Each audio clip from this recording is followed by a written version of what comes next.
afternoon, ladies and gentlemen, and welcome to a special edition of the Cloister of the Dice. Of course, I'm your MC behind the scenes. I'm John, and of course, we've got the crew here.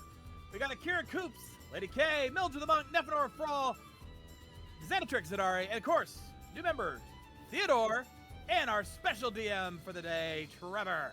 How we all doing, everybody? Yeah, we are doing good. Doing good. My sincere, we had planned on this last week, because the rule of thumb that we're doing is that these special one-shots are done at the end of each month. Or at least the last Saturday of each month. Unfortunately, that we weren't able to do that last week because multiple actors were sick. Yes. Trevor was a little under the weather. I wasn't at 100%. Zan wasn't at 100%. I am at the fucking hospital. Yeah. So we had just resolved that we would just kick things down, and Theo was dealing with a outage issue the whole time. Yep, I was dealing with the thing is, we have basically a catastrophe here, minor catastrophe because of the weather. So both my water and my electricity was cut off for like half a day. Oof. That was wonderful to deal with. Yeah, Mother Nature's freebasing again. Yeah, Mother Nature is wild. I mean, yeah. But also allow me to appreciate the irony of us covering a science fantasy RPG on May 4th. May the It is 4th be with perfect. you. You know what? Yeah, that's surprisingly perfect, huh? It was Well, we meant could to always be. do it tomorrow and have it on Revenge of the 5th. Oh wait, I have something different in mind for Revenge of the 5th. You'll see tomorrow. Ooh, interesting. Revenge What? of the 5th. Huh. Yeah. Of course, if I wanted to really go full in with it, I could say that you could use the entire month because this is the May. May the force be with you, huh?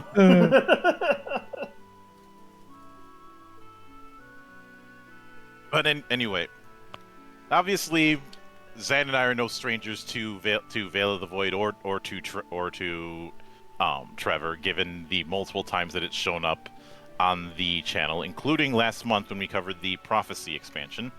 And the multiple times I have shilled Veil to friends and family and everybody else because play games, people. Please. For the love of God, play games. I appreciate that. Yeah.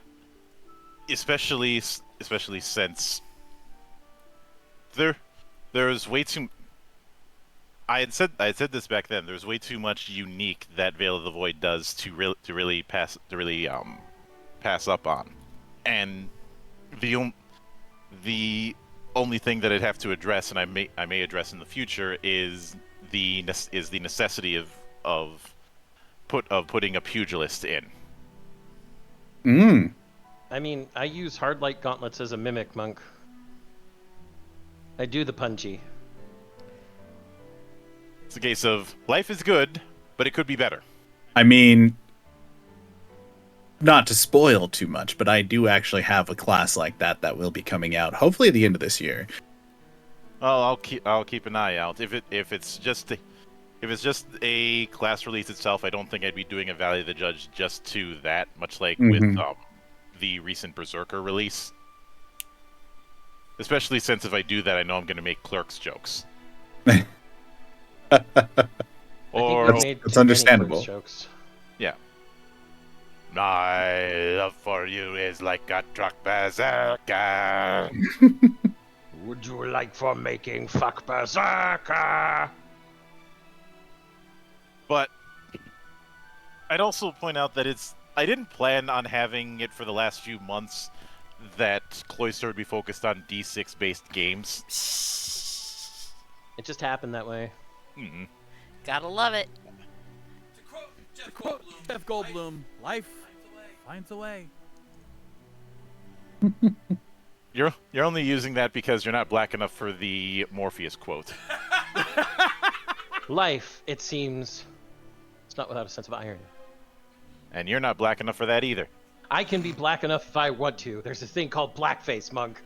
Let's not say we did. You are not Justin Trudeau. You're right. I am not. I am not Fidel Castro's son. And Maybe I I am need to grab my katana. Rails. and I am not Roddy Piper.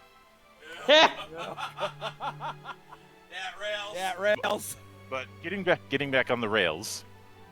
So I had approached Trevor a few weeks back to try and set this up. So for a good chunk of time I was worried that this was going to be a case where we couldn't use Roll20, and I do want to thank him for setting up sheets in Roll20, which I think you were already doing. This just happened to line up. Yes. So I remember a while back you had said you wanted to implement some digital tools. Yeah, I do plan on heavily improving the Roll20, and I'm actually working right now to try to figure out how to get it in fully integrated so that anybody can use the character sheet already. You can just pull up the game. I'm also going to be, excuse me, also going to be including several custom tokens, everything else that you might need, as well as the PDF. Hopefully all that will be integrated into Roll20 once I finish discussing with them and figuring out exactly what's needed. Mm-hmm.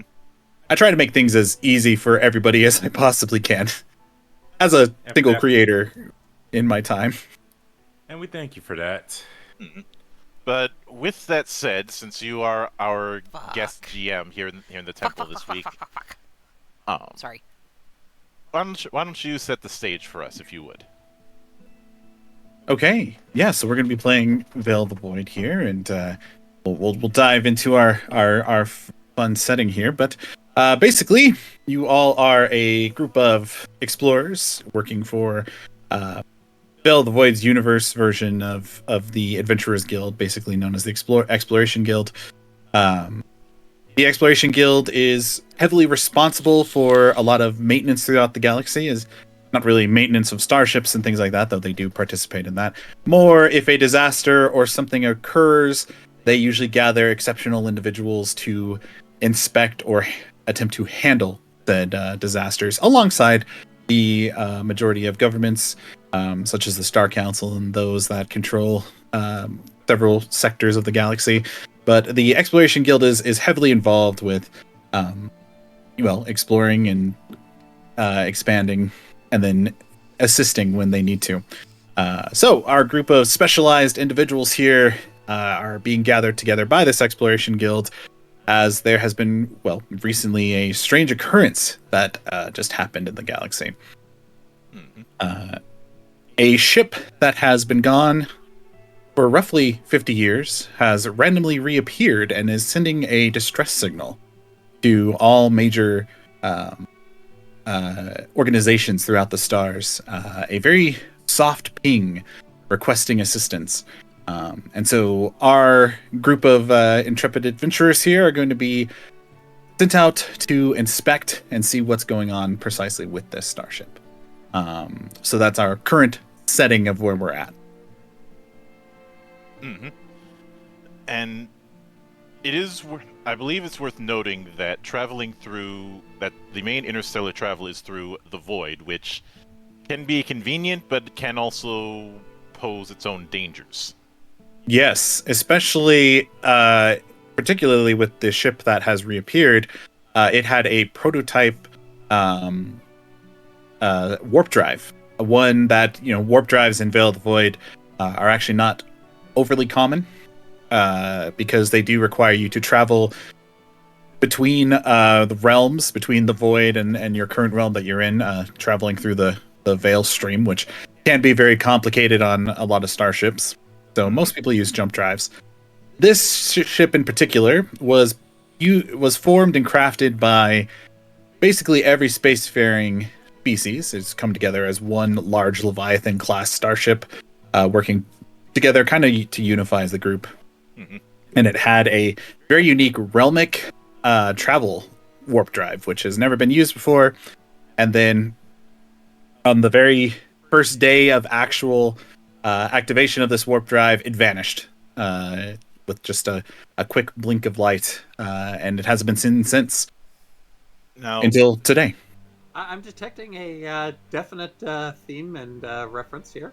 Yep, I know the Maybe. exact reference. now, since this is described as a Leviathan class, what would be some other ships in popular media that would be a rough equivalent in size, just so we can get a feel for how big the ship is? A Leviathan class, I guess the best one to kind of reference it to would be around the size of a Death Star. It's a massive vessel capable of holding, roughly upwards of 100,000 individuals. Mm-hmm. It's a large ship. You don't see many of them in the galaxy. Damn. Which would make this kind of distress signal, even though the ship's been gone for 50 years, a big damn deal. Yes, a major deal, in fact, especially considering the price and the effort that was put into crafting it. The fact that it's reappeared out of nowhere and is sending this distress signal is concerning on multiple ports. I don't even want to imagine the amount of zeros in the number of money that had to be spent in order to build that thing. The answer to that question, Theo, is if you have to ask, the answer is no. All the zeros. Precisely. All the zeros. A number of that doesn't even fit on the credit chip, which is weird because it can hold a lot of numbers. Yeah. No, it's not a number. It just says no. Yep. Precisely. No, you can't deny me this. Your credit provider says we can. Mm-hmm. Yeah, so our group will be setting out on a unique fighter class vessel together as well. One that belongs directly to the Exploration Guild and is like first of its class. It's got several arcane repellers on it to prevent any outside negative influences from realms or anything that could affect it that way. It also has the highest and most advanced covert drive that is available on the market. A covert drive, is that basically stealth tech? Yes, it is stealth tech. It provides less. It uses the realm of shadows influence to basically make it seem like your ship does not exist as it's traveling. Nice. Ah, yes, more realmic fuckery. Ah, yes, sci-fi fantasy at its finest. Part of the thing that we love about this game. Oh yeah, Sci-fi-ness, if you will. Mm-hmm. Exactly. So yeah, that is how those ships operate. It's a bit dangerous to operate with the Realm of Shadow, but with Arcana Tech inventions, the groups have figured out how to use it as safe as possible. You're doing finger quotes behind it. I may or may not have been doing finger quotes. I definitely was doing finger quotes for him. Yes. Perfect. Like there is safety and there is quote unquote safety. I yes. love the audible finger guns and like in a specific tone of voice here. Safety. If we're gonna be perfectly honest here, the Explorers Guild is using us as guinea pigs for the tech. Oh, absolutely. Exactly. Let's throw this tech at people and see how it works. Because last time when the ship vanished for 50 years, clearly that wasn't a lesson enough. No. What are we if not making the same mistakes? True. But they did promise those involved with the Exploration Guilds a hefty credit reward of 10 million credits a person, which is enough to buy a fairly decent frigate class vessel. So. Yeah, I was about to say, holy shit, we can buy our own ship. Exactly. They are not going to.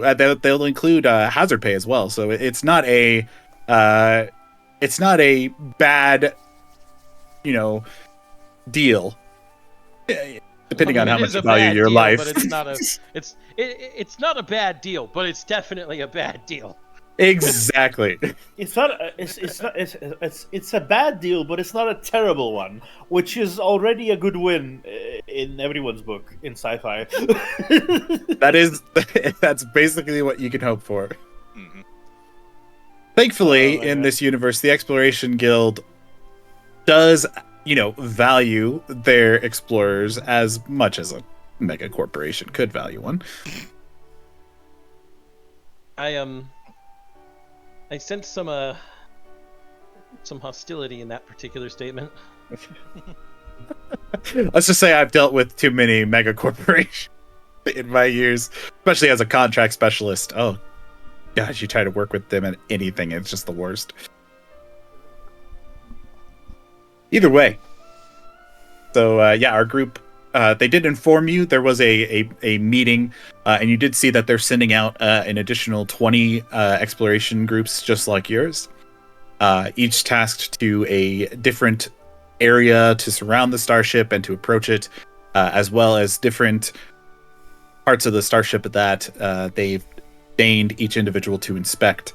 And so your group is a reconnaissance and rescue team if possible. And there's about 20 other groups here of all different species and classes and veterans, some that are newer, but it does seem like it's mainly groups of more experienced individuals. They're not going to be sending a bunch of young adventurers here. Those who don't understand the dangers that persist in this galaxy. So they don't have too much information during the previous meeting when you were learning about this starship. They do give all of you a download of the schematics of the starship. So there's not going to be, unless something changed, there shouldn't be too many obstacles for you to navigate through the areas. At least how they hope it should be. They're not sure the condition it's going to be in. For those of you in the audience who didn't pick up, that's what we like to call foreshadowing. Nah, I would never. Nah, Trevor plays it straight all the time. All the time, yeah. Totally. I never do air quotes. We will come in. We'll come into that ship. Nothing will be different. Everything will. The crew members will be dancing kumbaya around us and welcoming us with open arms. We will walk through the ship. We'll approach the captain. He will give us a chocolate bar, and we will leave and live happily ever after. That's going to be the entire one shot. All right, guess I'm going to have to rewrite my story. You just said it all, except I did like the inclusion of the chocolate bar. I wasn't planning that one. Well, it's good you're adding that in because I'm really hungry for some chocolate. Oh, perfect. Yes. Theo, We're all word to the wise. Do not offer me chocolate unless you have very good health insurance. Monk is allergic to chocolate. He's the only one who can't enjoy the chocolate bar with us. Oh, that's unfortunate. Well, I guess Monk was given marshmallow instead. I'm fine with marshmallow. Oh, well, there we go. It's just, the last person to give me chocolate regretted it. I see. The last person to mess with the monk in any respect regretted it. Yep. But that's kind of the nature of the monk. That's just a golden rule. Just don't piss off the monk. Yeah. That is a good rule. But when it comes to this particular ship, are there any stellar issues we might have to deal with? Like, is it not far away from like a sun or a gravity well or something like that? I'm glad you asked. Surprisingly, when I run this same one shot for other people, they don't ask and they love the outcome. Yes, they did detect I suppose, a rift into the veil. They're not sure which realm in particular is leaking into this one. But there is definitely some stellar interference that's going to be there. Thankfully, it's not located to any, close to any suns. It's actually more in the empty space there. It didn't return where it left, thank goodness, because if that would have happened, who would have known what would have happened to Zion, the starship there? But Yes, there is going to be some interference. You guys do have an artificial intelligence on board that should be able to assist with piloting and hopefully get you there safely without any concerns. And Hopefully. how long of a trip is it going to be? Like a week? So actually, it's within a jump range of a warp gate, so we should be able to be within the jump's time frame within an hour of travel, which we will be opening the scene with about 5 minutes left until our jump drive location. And jump drive is actually much more safe than warp drive, so thankfully, I don't think you guys will be being torn apart in your attempt to get to this. That would be that would be Inconvenient. nice. Mm-hmm. It would indeed. Make it so that we make it there. Oh yeah. But yeah, our exploration guild group here that we've got going on, I believe we have a architect, a combat medic, mimic naturalist negotiator, soldier, and thaumatek on board. Which is a very nice distribution of classes. You've got your talkie classes, you've got your magic classes, you've got your healers, you've got your creators, and of course you've got the one that's going to give me the biggest headache, which of course is being played by Zan. If you knew us, you'd expect nothing less. I would expect nothing less at all. I had a choice between gotta go fast, gotta go dead, and gotta go troll. I chose gotta go troll.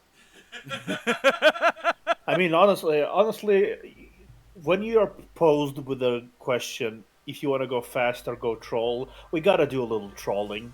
You gotta do a little trolling. Absolutely, and I both expected it and revel in the fact that it was chosen. So. Of course. Of course, I'd imagine if anybody is looking for the healer, Dr. Colette, she's in her lab making sure that all of the equipment is going to be brought in, because you never know when somebody's going to need some manner of assistance, even if they're even having healing material for machines just in case. Very good. It's always good to come prepared with healing for both organic and inorganic, considering we do have a prototype on board with us as well, which is one of the many species of Veil of the Void. They're either a techno-organic or techno-transferred species, and if they are techno-transferred, they do require mechanics. Not a trip to a doctor, more a trip to a mechanic. Mm-hmm. Well, that's not Fix to be my fair, gears. yeah. Fix my gears, Doc. Percussive maintenance. Percussive maintenance, yes, precisely. Yeah. If we beat you more, you'll be fine. Mm-hmm. Yeah. I mean, if you're level 5 and you play the Tinkerer, that is incredibly true. I remember. Literally just hit you with the wrench and you feel better. Because you really wanted to channel 2 Fort in the engineer. Exactly. Yeah, just hit things and it'll feel better.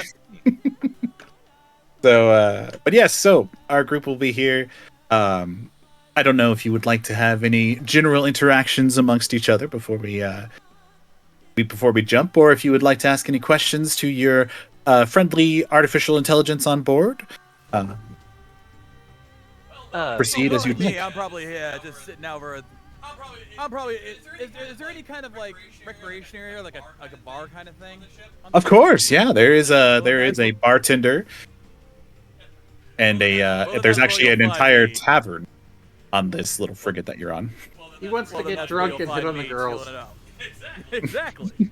That Secretly gathering any nice, juicy gossip or secret information that someone might accidentally slip out when they're inebriated, you know?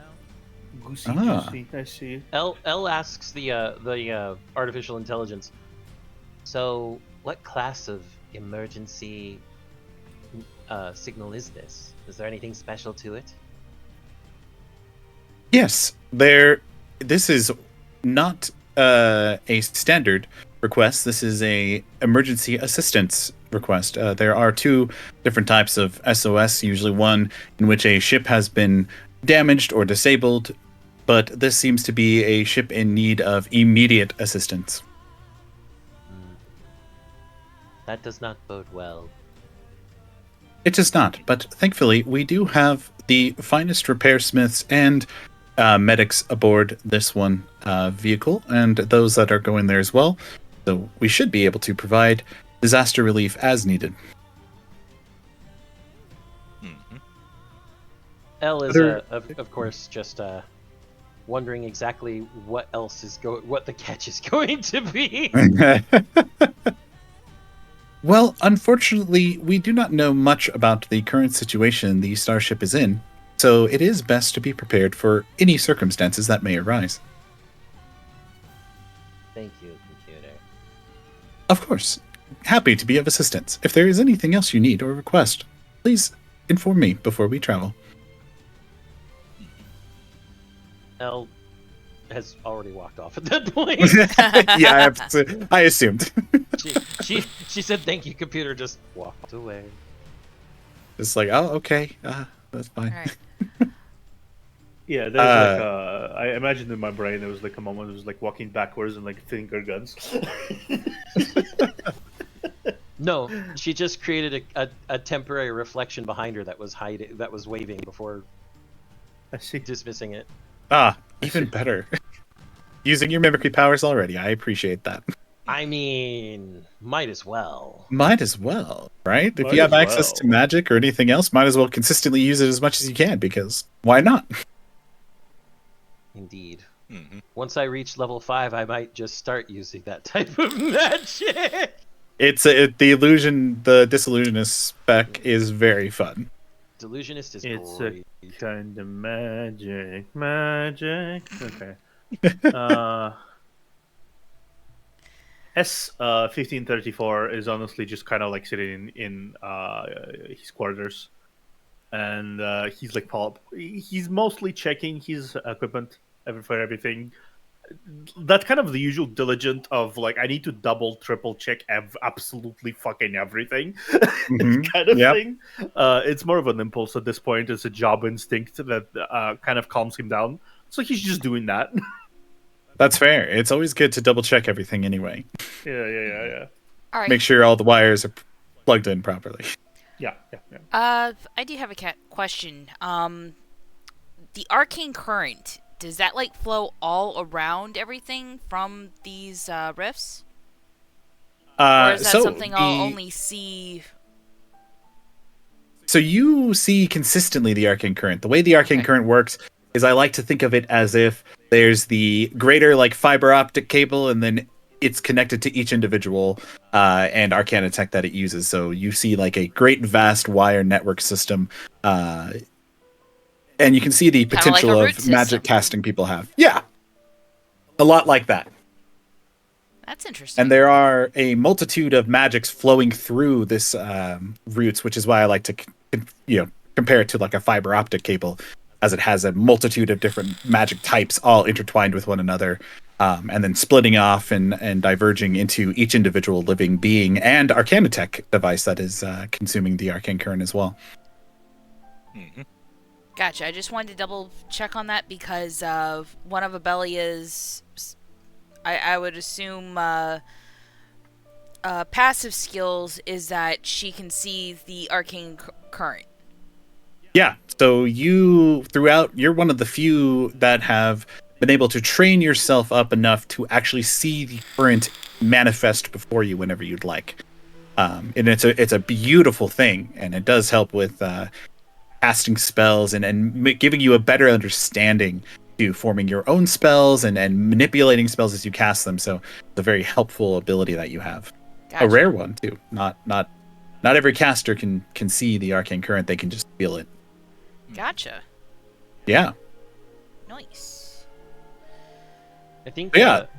I think mechanically, while we're on this journey, I assume I have enough time to both invest in false proficiency and shards of myth. Of course, which I was going to suggest for you. So that's wonderful. Yes, we do have enough time for traveling for you to do that. So you may, with the false proficiency, I believe you get to choose, is it 3 skills that you can increase? It's 3 skills with 2 or less SP invested. Yes. And for those listening, SP stands for skill points. and it is your skill point level, as each skill has individual levels that you can increase, which you can actually level these up naturally, which is a very good way, or you can invest skill points into them, and basically the more skill points you have in a skill, the better you are at said skill. So yeah, you may proceed to choose and add as many as you are able to do so with your mimicry ability.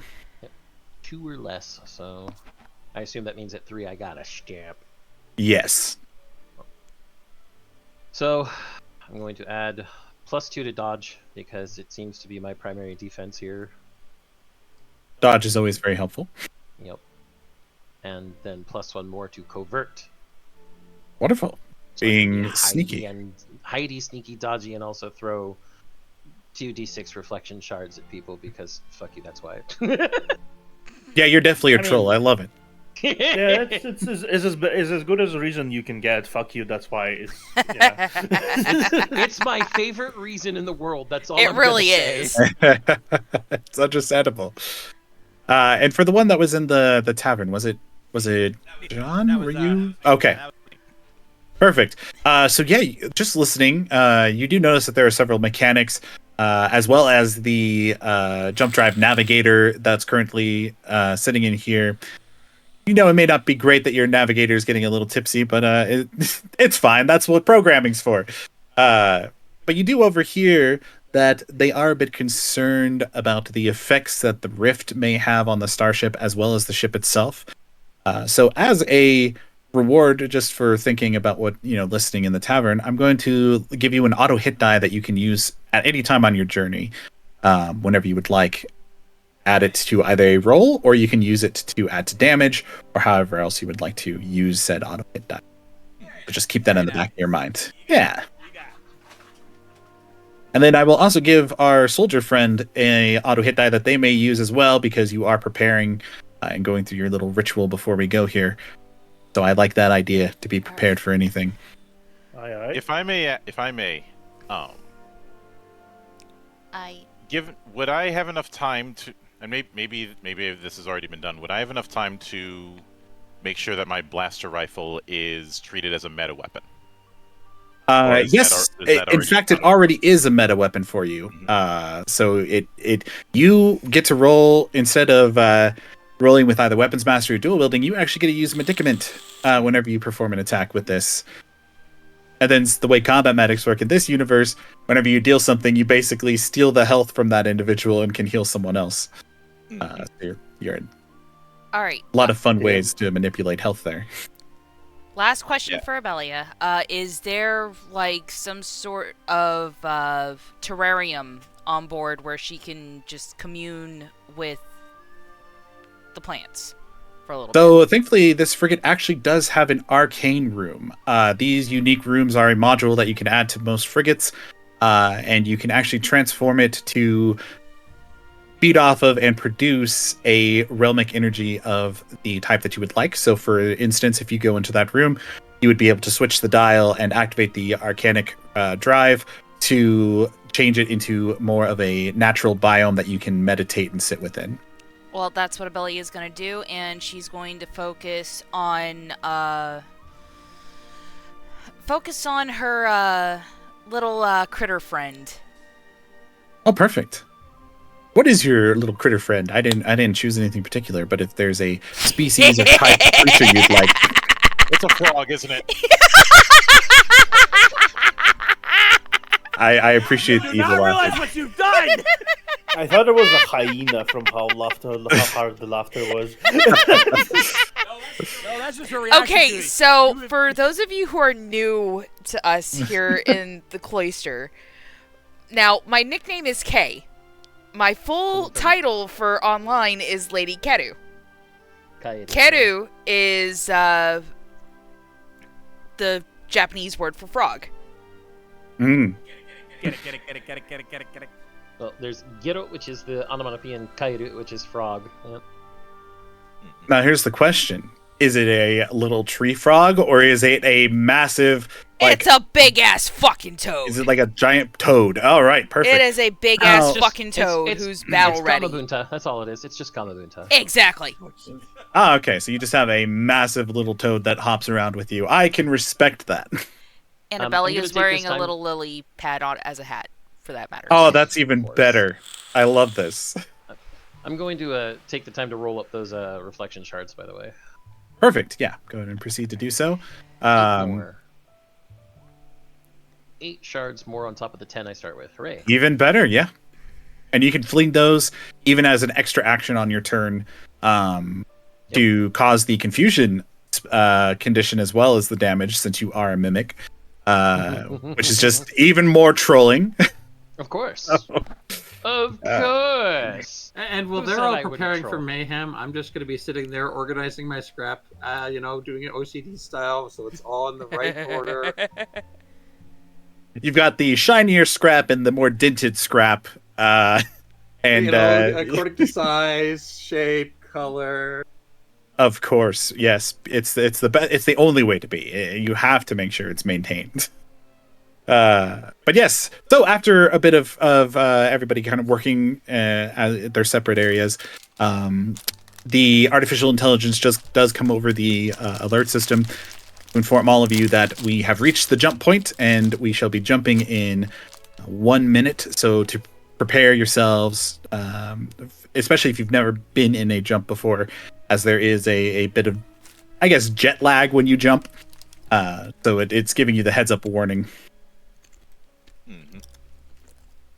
Which all of you will kind of prepare. Those of you, most of you are pretty veteran explorers to the galaxy, so yeah, the jump drive lag, most of you have probably gotten over it by now.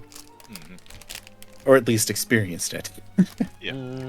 If not, we have our doctor on board who can assist with some jump drive pills for those who might have some issues. All right, so you all begin to hear the whirring noise of the jump drive as it begins to open up on the starship here. And after a quick countdown from 10 seconds, for just a split second, everyone feels like their heart stops. They can no longer take a breath in. The stars outside seem to have completely vanished. And just like that, we travel and jump to a new location. And the fact that happens is what causes a lot of the jet lag. The seasickness type thing. Now, upon arrival, you do see a large Leviathan-class starship off in the distance.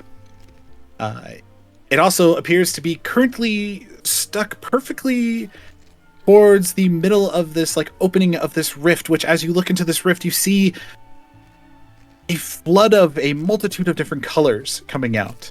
As you look at these colors and you attempt to grasp them in your mind, they switch on you, changing into something different. So as you observe them, they switch and change themselves into other forms.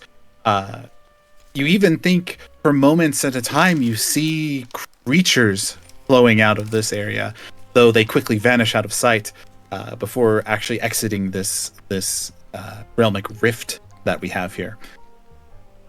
Well, that looks interesting. I wonder what. I get the feeling we're going to be dealing with some interesting events coming up here soon.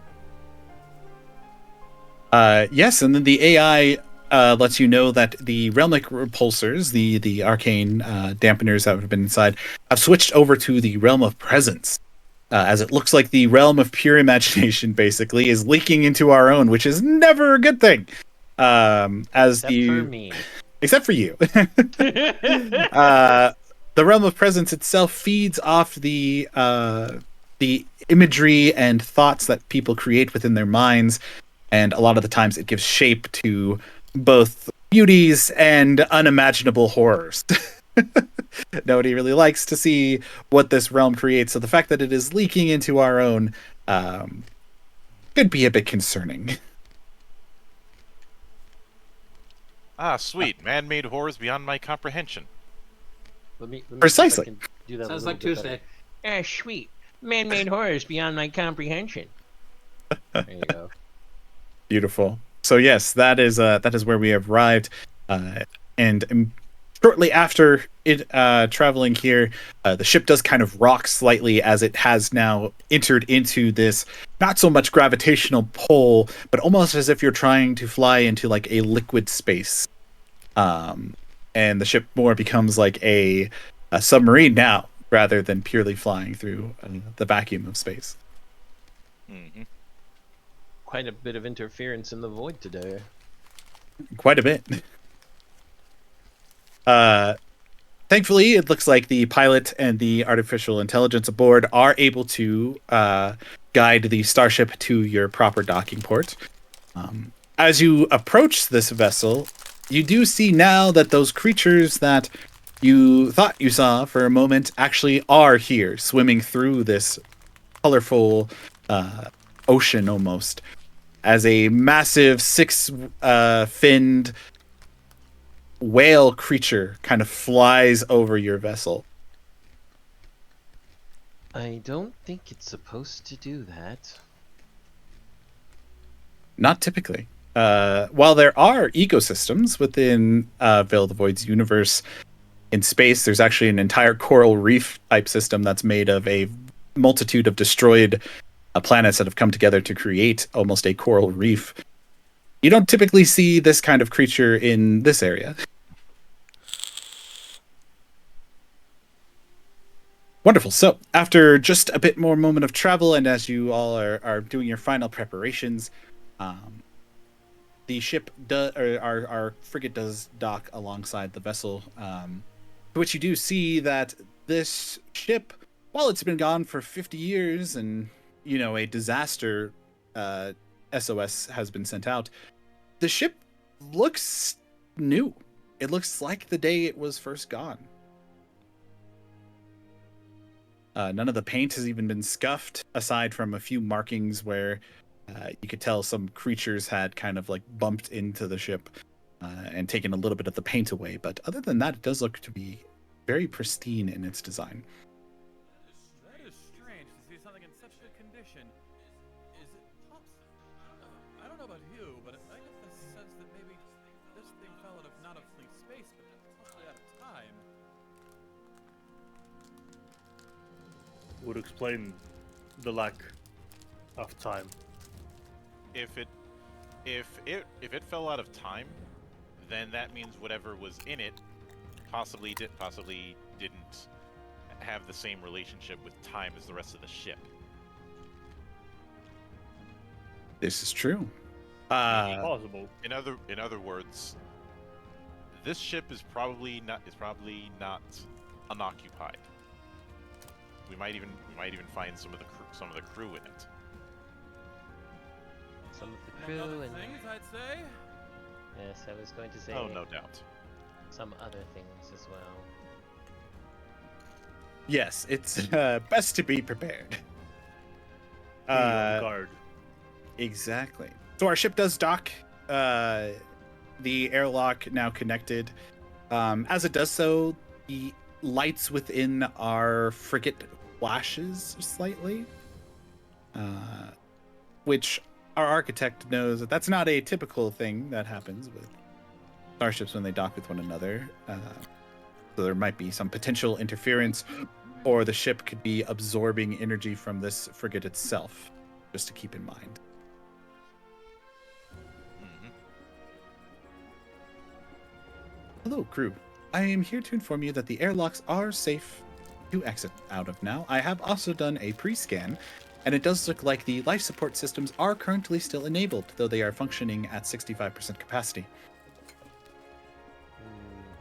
So there's some spots that just don't have life support, or just There left- are parts of the ship that don't currently have life support active. However, the main areas in which the map we have received for exploration and information gathering does appear to have life support functioning at almost 100%. Enough to where your suits should not activate. So, in other words, as long as we don't go any deep diving, I think we'll be all right. I don't that would trust be it. assumptions. I don't either, but you know, gotta work with what we've got. Elle is paranoid. Being a troll, she knows that life can troll you best. Life is very good at trolling the mimics because, yeah, the mimics do it right back. All right. Well, I apologize. Go ahead. No, you're good. No, you're good. Good, God. Well, the our group does gather together, and the airlocks do open to a display on the inside. This airlock itself appears to connect directly to one of the welcome ports, a large hallway capable of even vehicles transporting down. In fact, it looks like there is a specific runway kind of area here in this large hallway for smaller vehicles to travel down. The inside itself seems to be well taken care of. There are even plants that are currently still living, and as our Topican naturalist over here knows, they are alive. They actually seem to be having a form of water even still delivering to them, and the artificial lighting seems to still be active. Now, I will ask if anybody would like to perform an observation check for me to see if there are any oddities or specifics that they can pick up on. I will volunteer for that. Same. May I Alrighty. volunteer as well? Of course. Whoever would like to partake, you are more than welcome to perform the observation roll, which in Veil the Void, it's very rare to turn down a chance to do a roll as the skills do progress naturally. Sometimes, if you're doing a group check, you may want to stay out of it, but, you know. I mean, Elle will also look around. Let's all look around. Oh, wow. You got 4 successes on 4 dice. That's insane. Bunch of successes around the road. Yeah, 2 Also, successes, 1 success. looks like 3 Abelia's success, and roll 4 success. failed to parse correctly. Oh, that's I hit the button. it didn't give us the successes, but it's fine. Yeah, 3 successes. 3 successes there. Now, for the most part, all of you, except for our soldier here, notice while this area is well kept, you do notice signs of a scuffle, I suppose. Something that could have happened either it doesn't look like it was a like something crashed. It looks as if something particular was scraping alongside the walls. You also do notice that there appears to be a few plasma dents into the wall, as if someone had fired a rapid fire plasma Gatling gun. Are the scratches and the shots in the same direction? Yeah, so the shots do appear to be heading towards the scrapes and scratches on the walls, but based on what you can determine just from a quick look over, it looks as if the scratches are less going towards like exiting the area and more going towards whoever was firing the plasma. Oh, so it was a direct confrontation. Got it. It does look like it has been heavily cleaned up, almost like they're putting a fresh coat of paint over something that's been destroyed. So you can still notice the markings, even though at first glance it looked like it was well maintained. A cover-up or just patching repairs after a scuffle? What could this be? Or something trying to lure us into a false sense of security. I'd say be ready for anything at this point. Briefly fanning the reflection shards before hiding them up her sleeve with some sleight of hand. I'm always ready. Yeah, Affirmative. perfect. Now, Monk, Dr. Colette does, since you rolled with 4 successes on 4 dice, that in particular is a really good roll. It's a crit success, isn't it? It is not a crit success, but since he was only rolling with 4d6 and he got all successes, it's basically like a crit success. It's one of the rules. So if you roll under 5, you can still try to get a critical hit on that. You notice for just a split second out of the corner of your eye, you thought you saw something staring at you from within one of the nearby air duct vents before hearing what sounds like a little scuttling away. I think we might have a uninvited guest in the ducts.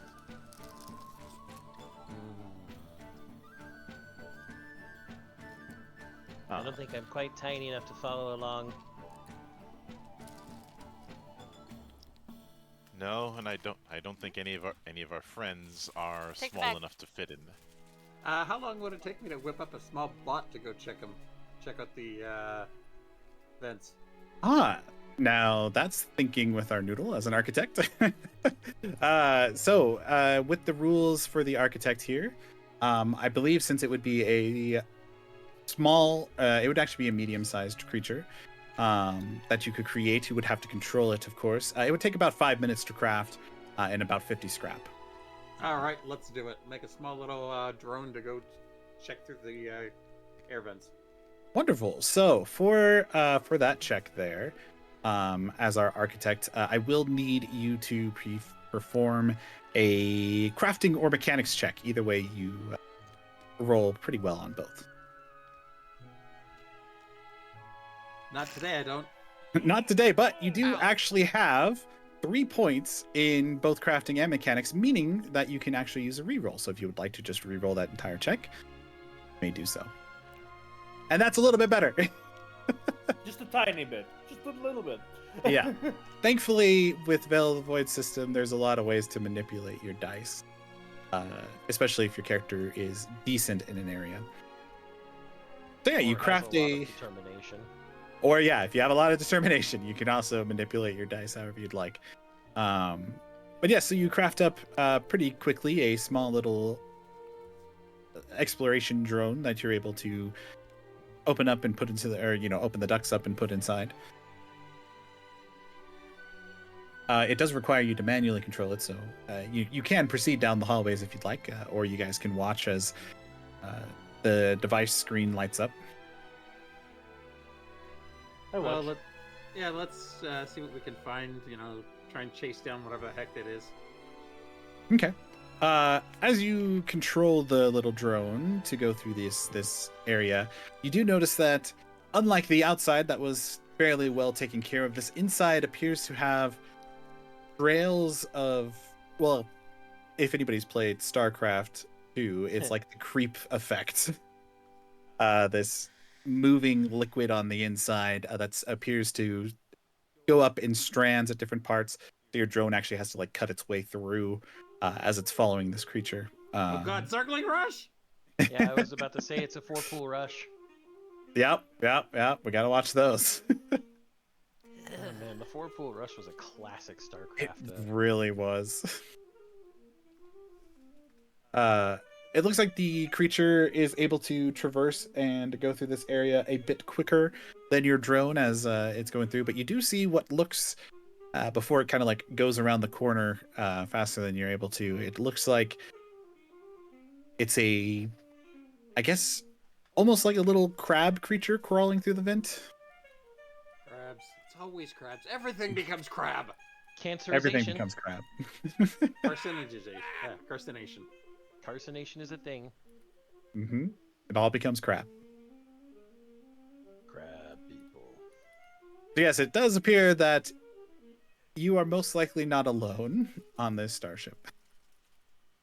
All right, So let's that get the was bot to be back out of guessed, I'm there sure. and bring it back.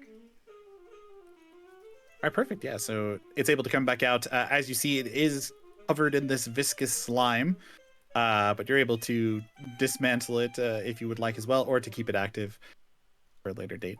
Let's keep it active just in case. Okay. Yeah, you kind of clean it off, and it seems like it's still in operation. Though you do notice on the exterior of this little drone that you've created, it does look like it's been somewhat damaged by this liquid that it was covered in, almost as if it's acidic to non-organics, as it doesn't look like it does affect you upon cleaning it off. I look over to our synthetic companion and say, "Stay out of the ducks." Will go. All right. Well, as we proceed down this hallway here, another virtual intelligence this time pops up on a welcome screen. It says, "Greetings, welcome aboard."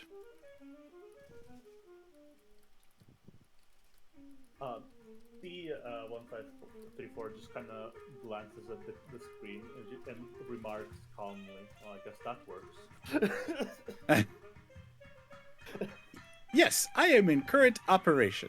Welcome aboard the Starcrier. How can I assist you? At this point, I step up. Well, let's start things simple. What's the current status of the ship? The current status of the ship is in 85% operation status. Unfortunately, it does look like we've come across a bit of complications during our travel. I am sure that there is nothing to worry about, however. What stardate do you have? Current stardate is cycle 35, which those of you here, it is actually, we're into cycle 34 now. Or cycle 36, sorry. We didn't go back. I was gonna say, you might want to recheck things. I think my theory earlier was correct. You've been displaced out of time. We're actually in the middle of cycle 36. Interesting. I shall update my drives to see what has changed. Error. Incapable of connecting to outside sources. I apologize. I think I understand what happened here. Well, let's not go making any assumptions yet. You know what they say about that. Who authorized your emergency signal? Which officer? The emergency signal was activated just a few moments ago, in fact. It was authorized by the main artificial intelligence on board. Did it do so under its own judgment, or was there an order from one of the crew? Allow me to ask. The artificial intelligence on board decided it would be best to inform and send out the distress signal on its own. Besides the group of us here in front of you, are there any other officers or staff on board? As I have recently just reactivated, I have run a life sign scan. It appears that there are several life forms aboard. Are any registered passengers or registered staff? Out of the currently detected 9,175 life forms, currently 275 of them are registered. Oh dear God. How many were on the ship when you left? Processing. Our original crew total was 155,204. Definitely a rescue operation.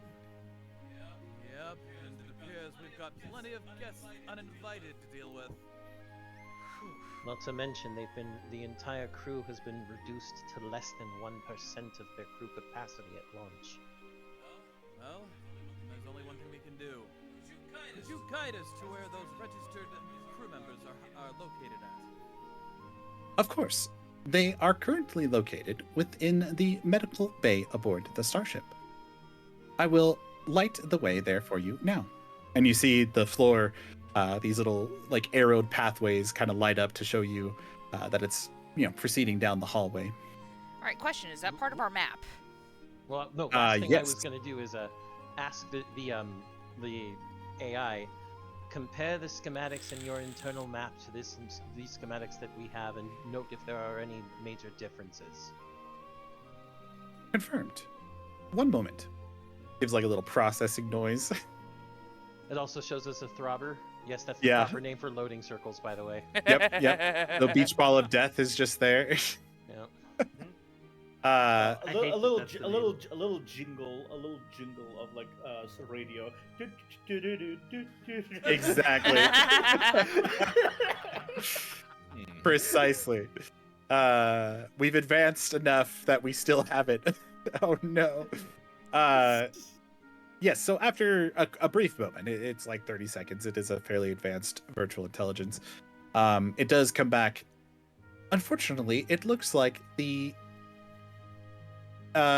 blueprints that you have been shifted from the original ones. All right. Overlay the shifts on top of the blueprints we already have for comparison and upload to us. Of course. New connected ways and hallways added. And you see that there appears to be, at least on this half of the ship that you're on, this part of the ship that you guys are on, not so much new hallways, but it looks as if a burrow has been created interconnecting between multiple different hallways and locations. In the rhythm nobody else is gonna understand because I know secrets about my race. In Rima, I am swearing every swear word I can think of in all of the realms. That's fair. Just this beating of the realm music in a very aggressive way. Yeah. Yeah, it's a bit concerning. Yeah. S1534 just kind of looks at the map, and you know that kind of sound of what would be appropriate for a machine to be a psi, but like in a binary psi? Yeah. You mean the bot sound? Yeah, it's just like a. Exactly. It's Yeah, the old modem sound. You're speaking the language of the Omnissiah there, eh? Yeah, it's just basically it's basically like you don't really know if it's a psi or anything, but somehow it translates the feeling of a resigned exhaustion of like what bullshit we're gonna deal with right now again. Yeah. Absolutely. So yes, Yeah. the hallway does seem like, thankfully, this area actually doesn't have any burrows that are directly connected to it. And after inspecting the new updated map, you do notice that there is a mess hall that directly connects to this one, which then it's like a welcome center, and then that branches out into multiple different pathways. The pathway that connects to the medical room does have several burrows going into that hallway, but not into the room itself. I would hate to say it. Oh, go ahead. I was simply gonna say, well, looks like something was trying to get in there, but they apparently locked it down pretty good. Let's just hope that whoever was there isn't there now. Oh, who am I kidding? We know how this is gonna go. Anyone who's be ready. Hope for the best, prepare for the worst. You all are gonna get shot at, so good thing I'm here.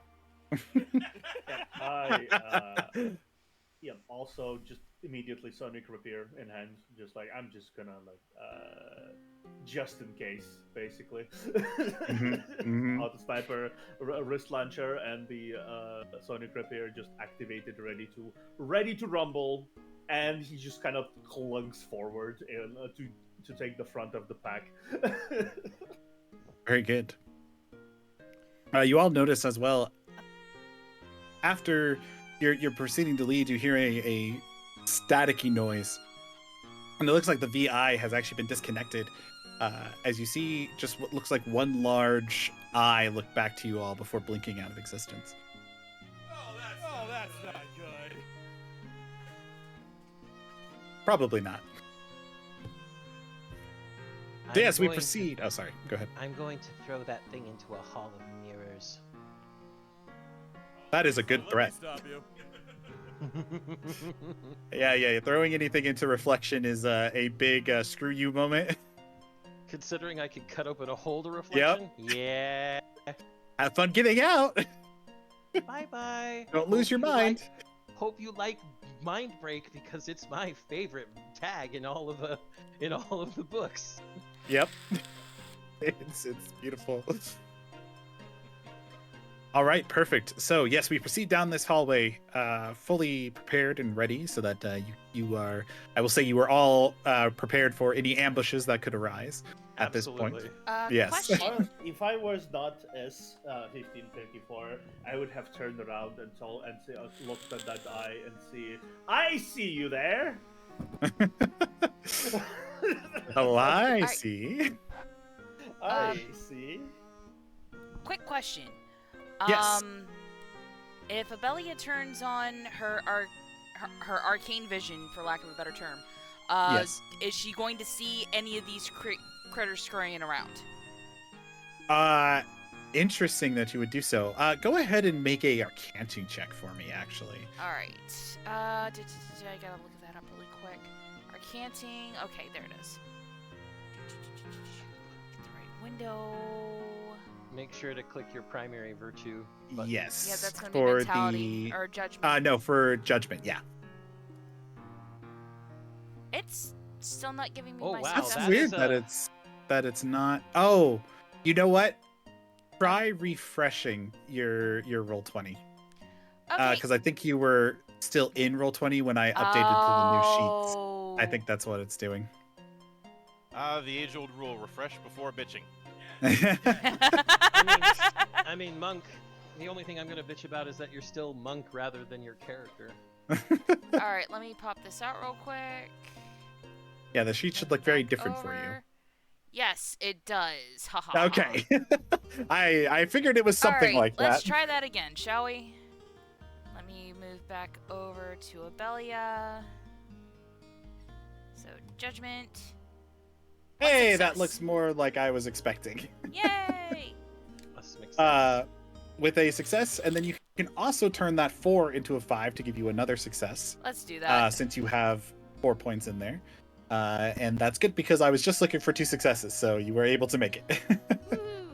As you stare into the this arcane current, you do see that it is heavily flowing towards some central point. And as you kind of like guide your eyes towards that central point, following the arcane current mentally, you do see towards more the center of this vessel is a blinding light of arcane swirling energy that also you notice these strange strands that you haven't really noticed before intermingling with it, almost as if it's trying to consume or fight back against this arcane current itself. So pretty much it's like two corals going at each other trying to consume one another. Exactly. That is what one can infer. You also, with that roll, you feel as if a headache is starting to develop, but you're able to shake it off upon looking at that, preventing any mental influences that might have been affecting you by staring into it. Gotcha. You stared into the abyss, but the abyss didn't stare back this time. It didn't get to, at least. Yet. Well, that's why I said Yes. this time. But True. don't Yeah, worry, like- where we're going, we don't need eyes. Yeah, this time the abyss was too busy looking up hot chicks on the internet, so it didn't stare back. Hot magic in your neighborhood. Wow, really? Hot fireballs in your area. Oh, there we go. Hot single fireballs in your area. That's important. Goodness gracious, great balls of fire. Yes. All right, All right, so well- Abelia relays this to the rest of the party. First things first. Two fight- Ow. Two fighting realmic energies? That's never a good sign. Yeah, one of them I don't recognize. That's the worst part. That is fair. I'm really going to throw this whole ship into a hall of mirrors. It's just not worth it. Elle is Need to- unamused. Need to The troll does not like being civilians. trolled. By the way, Trevor, really quick question out of Yes. character. Where's my spell sheet? So the spell sheet for yours, I don't have spells on here just yet. Gotcha. I did put all of the page numbers for reference to each spell that you actually have in your second tab there under expertise. I do have the PDF from the drive open. Yes. So. Okay, perfect. Yeah, if you have that open, you can reference all your spells that way as well. I have the book on my computer because rub it in.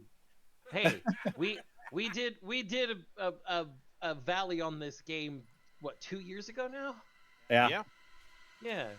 It's been 2 years.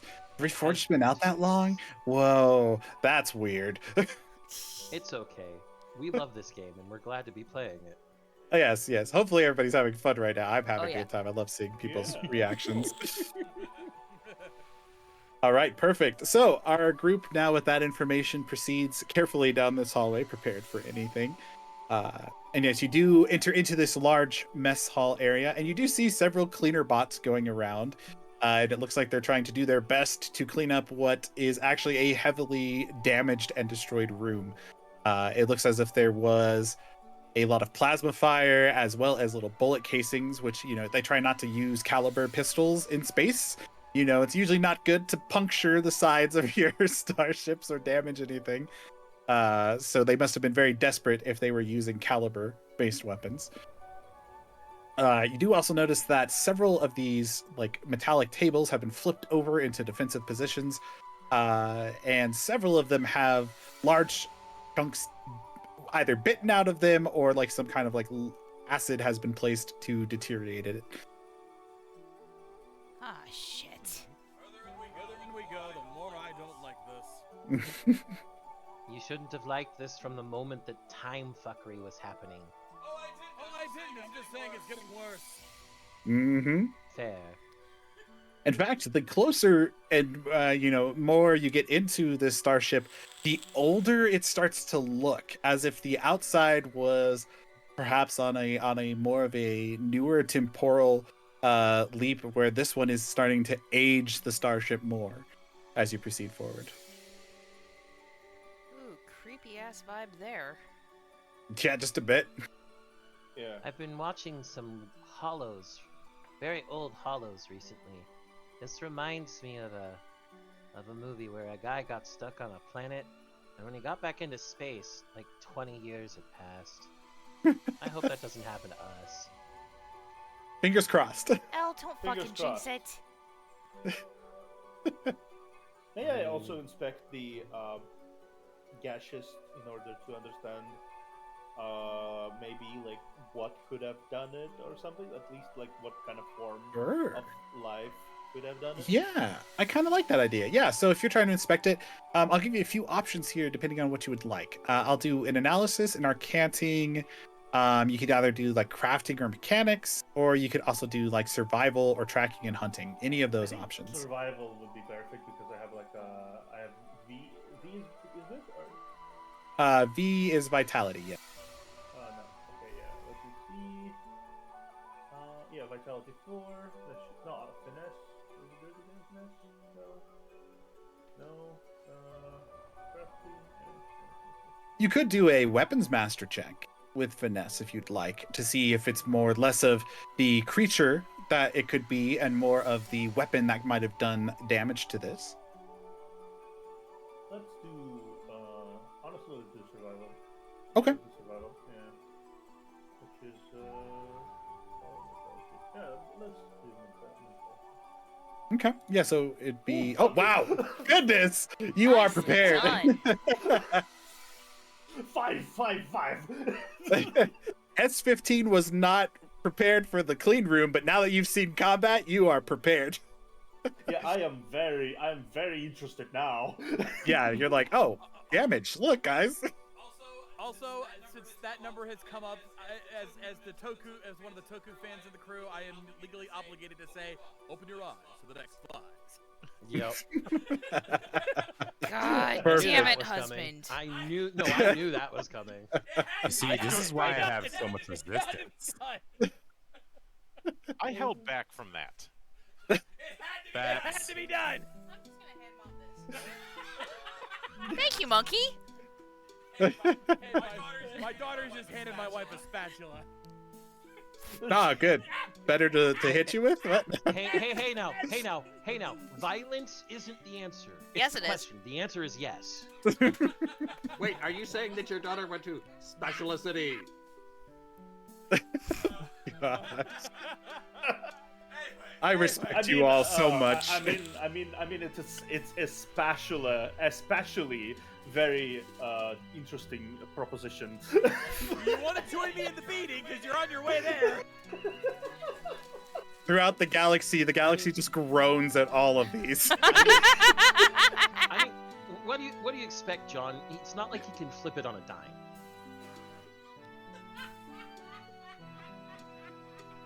The silence. Just silence. It is always my puns that kill chat, and I am proud of it. It's beautiful, though. I appreciate it. Oh, yes.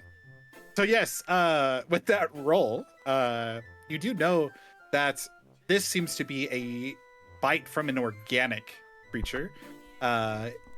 Due to some of your past history as a soldier, you've gotten a lot of training on various different types of creatures, and you can tell that this particular bite, due to the acidic residue that has all but evaporated in there, it appears to be an etemret species, which is never good, because you know that when there is one, there is many. Are these crab-shaped beings? They are insectoids, but they can also be crustacean in design as well, depending on what their swarm doctor designs them to be. Oh god, we're doomed. So S1534 kind of like looks towards the other members of the group and says, not good. Insectoid species. Probably thousands here. Well, let's be honest. If we expected anything good here, we wouldn't be on this mission in the first place. Considering the number that we were told earlier, I wouldn't doubt that. I say we take off, nuke the site from orbit. It's the only way to be sure.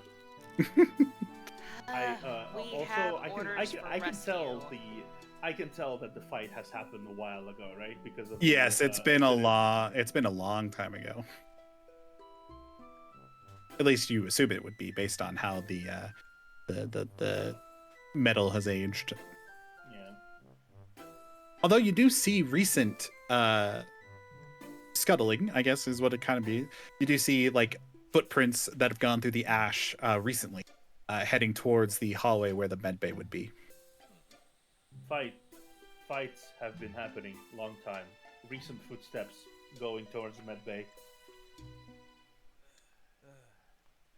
Perhaps we weren't the only ones here. Wait a minute. We're dealing with time here. Anything could be happening right now. Especially considering time is inconsistent in areas. Yes. We should move. Potential But victims carefully. could be saved. We would definitely will, but also carefully. All we know, those footsteps could be our own. Oh, that's an idea. All right. Well, are we proceeding towards the medbay then?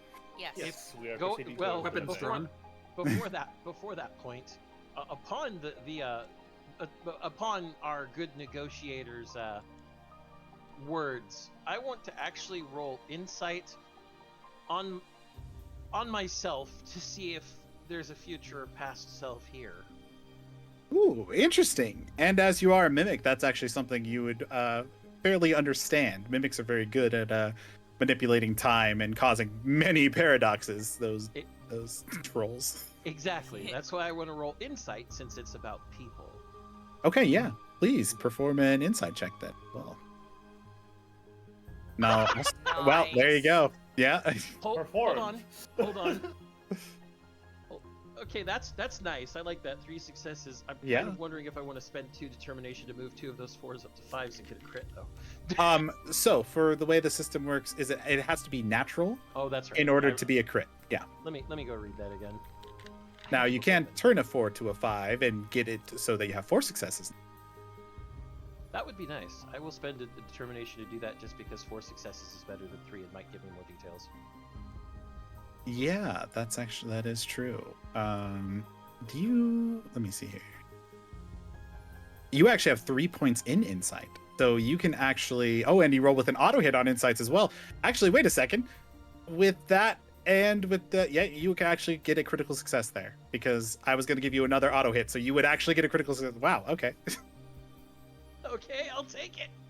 Yeah, I was looking at your sheet. You do. I forgot you had that extra auto hit in there. All right. So yeah, you're able to peer past this weird, wibbly wobbliness, and you can determine that while these are not your own, you're almost peering into an alternate dimension in which a fight is happening at this exact moment, in this exact room. An alternate dimension, like an alternate timeline where it's already occurred. Yeah, you were able to critically succeed this enough where you can see that there's a parallel timeline going on that is interacting with this one, which is weird because normally the timelines do not interact directly with one another. But it does look like a lot of what's happening there is causing the decay and damage here. More Rima swearing under her breath, so more drum beats everybody's hearing. And then, we have a problem. I was a lot closer on the spot than I thought. This isn't just time travel. This is dimension travel. What's happening over there is causing this stuff here. So we're dealing with both time and space and dimensions. Good God. I can see them fighting right now using a little bit of smoke and mirrors, but we're not there, but the things they do are here. Now, something interesting happens as you say that as well, Zan. You see on this other dimension, this parallel timeline, whatever it is that we're looking into, you see that they're not fighting bugs, as the other one was suggesting. The ones that they're seeing appear to be elemental creatures. Tall, walking monoliths of metal creatures formed of lightning that appear to be striking back. And as you peer into this, the rest of you hear a large sparking of electricity as a blinding light appears in the center of this room before vanishing and leaving like a scorched trail of electricity. They're not just wonderful. They're not Shocking. fighting bugs. Boo! Who's got extra They're water? not fighting bugs. They're fighting. They're fighting something much worse. The forces of nature itself. Elementals are over there. I don't know how the bugs got here. I think I might rather fight bugs.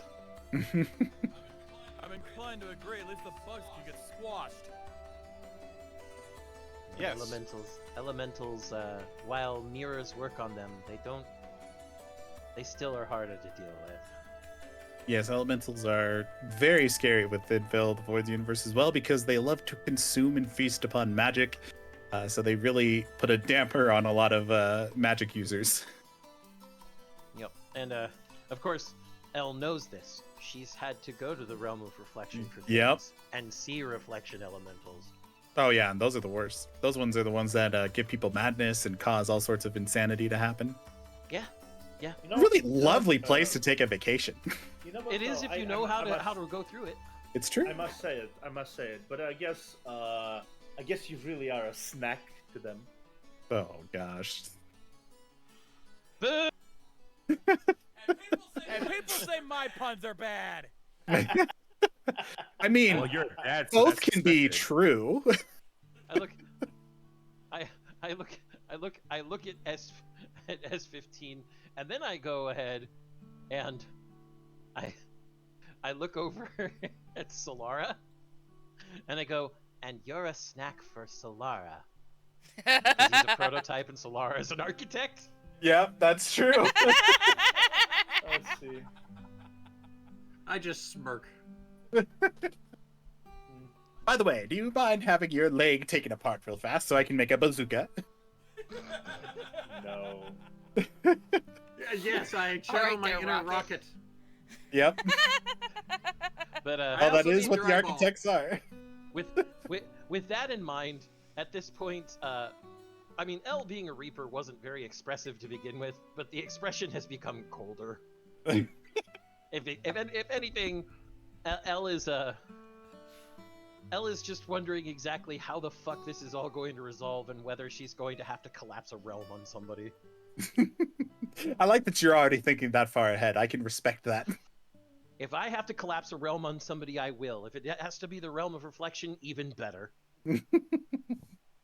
As Even TC better. just considers it for a moment and goes, "We should go to the med bay first. They might tell us more about the situation."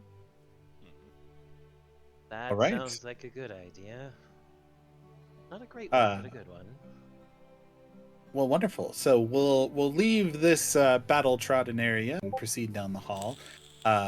You do see again as we are proceeding deeper, it does seem to be worn away. You all do notice that there are large areas that have been torn into, sparking wires. Some of the water kind of flooding this area, as it does look like it's been burrowed through, as the VI said earlier. You do look down these burrowed halls to make sure that there's nothing directly in its pathway, but it doesn't seem like there's anything immediately in this area. Though you do notice now the floor has been heavily taken over by this acidic creep that we were describing earlier. Thankfully, the shield effects do activate on S15, so your feet will not be slowly dissolving in this. And for the rest of us, it's just like tracking through mucus. Yeah, it's just kind of going through mud or mucus. Ugh. Yes, we proceed down the hall, and you do see that there appears to be a large barrier that has been erected. Not a physical barrier, but near the door, it looks as if a magical enchantment barrier has been created to keep stuff out of the closed doorway here. And that would be why the burrows cannot get into the med bay. Mhm. Smart. Probably got this barrier around the whole thing. It's very smart. Only question is, how do we convince them to let us in? Well, Looks over at Roger. Yes. Yeah. well, can Abelia at least knock with magic? Before you do, let me peer inside first and see if I can see anything. I wasn't exactly sure how the negotiator worked. I was going to use magic to knock on the ward.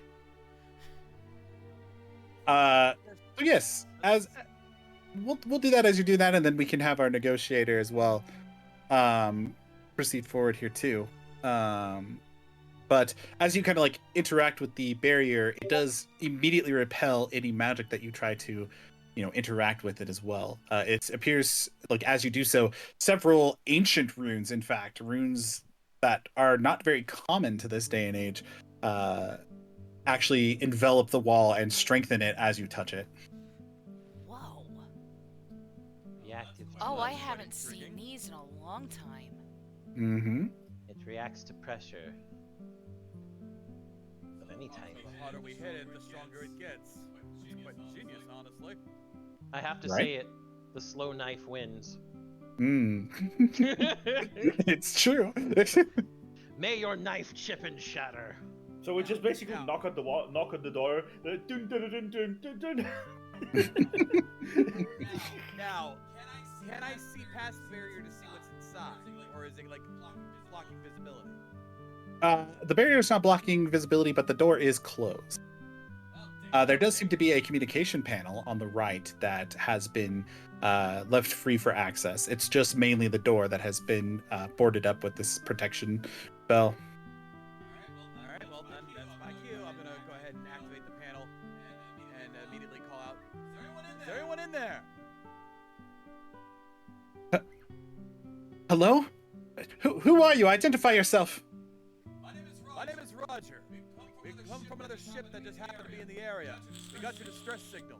We're here on a Another ship? rescue mission. Ship in the area? Wait, distress signal? What was it? How are you here? How have you not been devoured yet? You need to leave. You should not be here.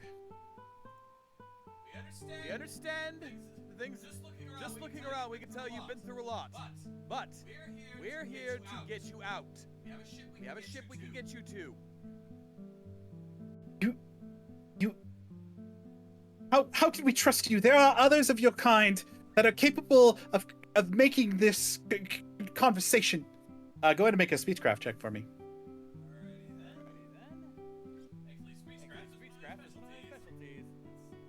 Funny how that works.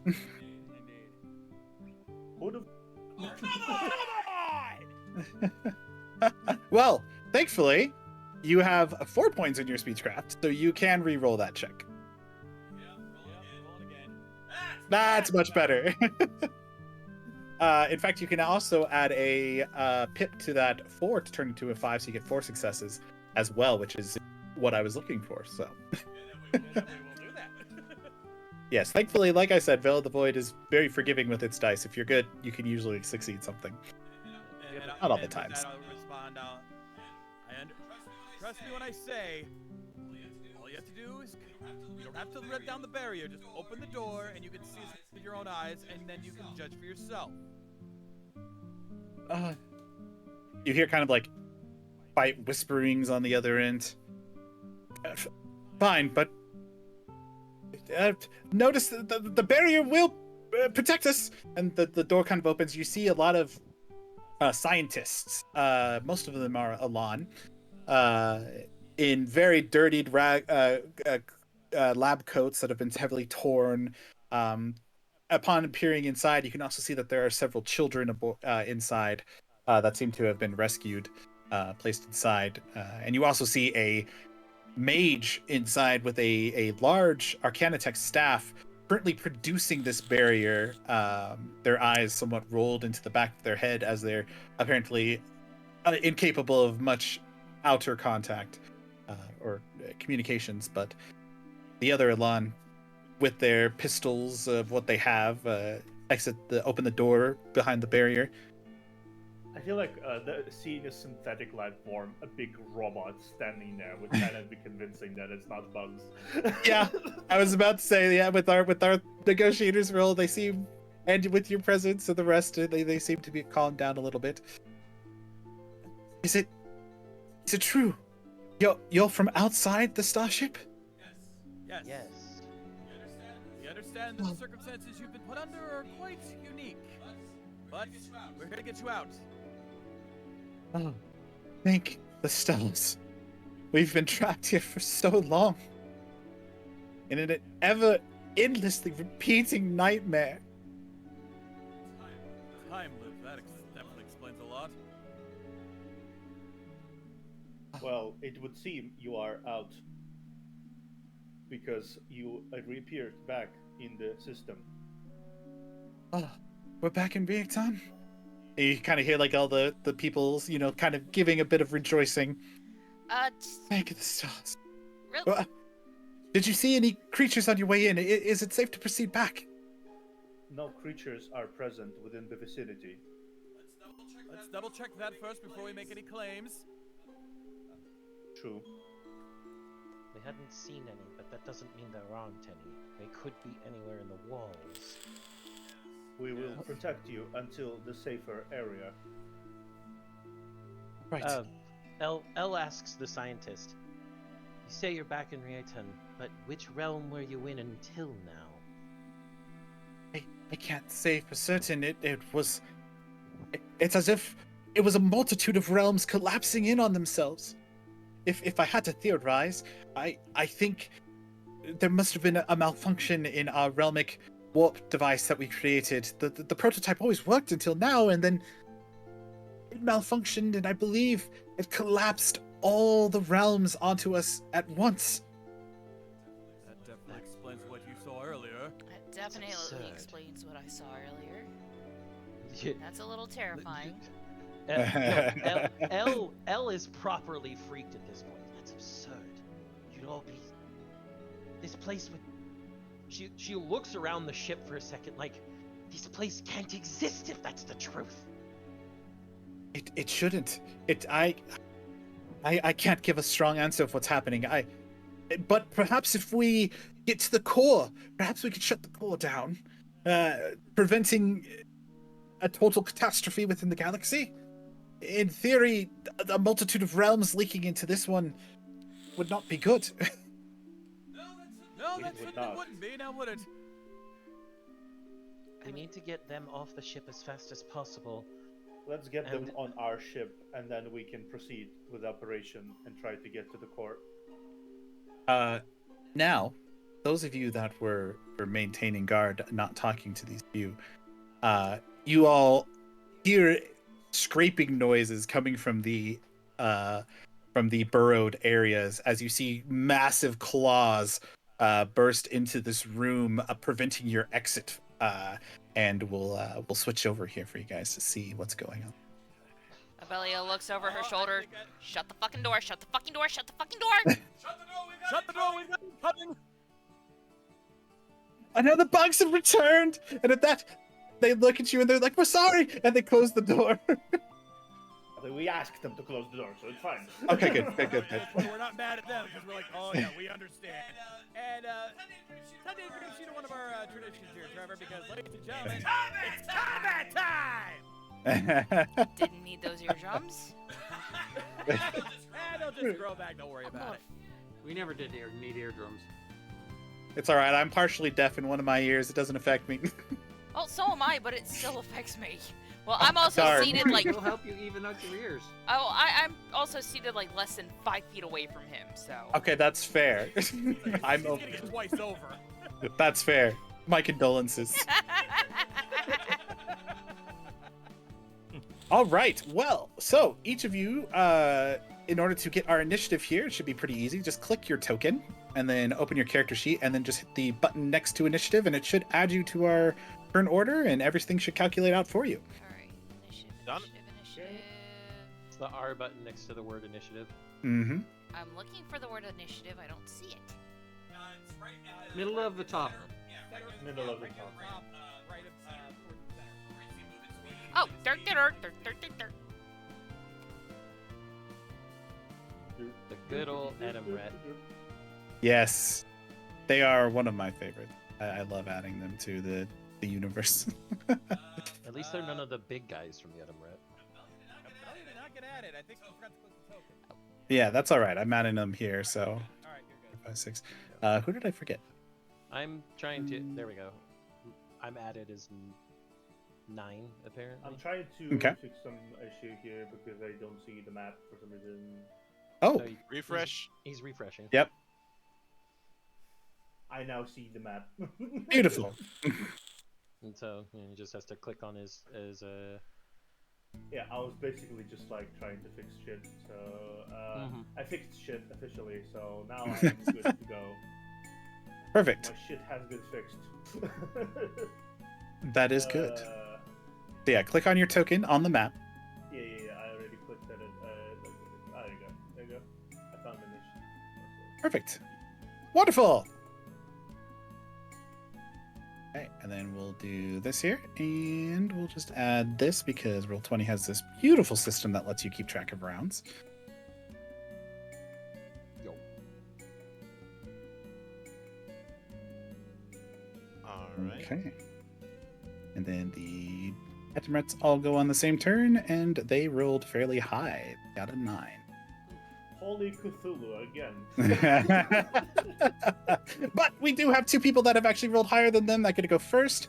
3, yes, because L gets to go before the adversary.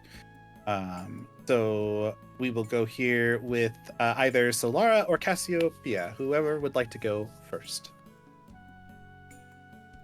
Now, with Veil of the Void combat, it's very free flow. It's very, if you can think it, you can probably make it happen. However you would like to proceed with stuff, you do see in this room that there are magical crystals that could potentially be tampered with, all sorts of stuff for you to do. And then, of course, we have our class abilities. I'm gonna be using my Artificer's Blast on my Caliber pistol and start shooting. All right. Fair enough. The good old technique, and then I started blasting.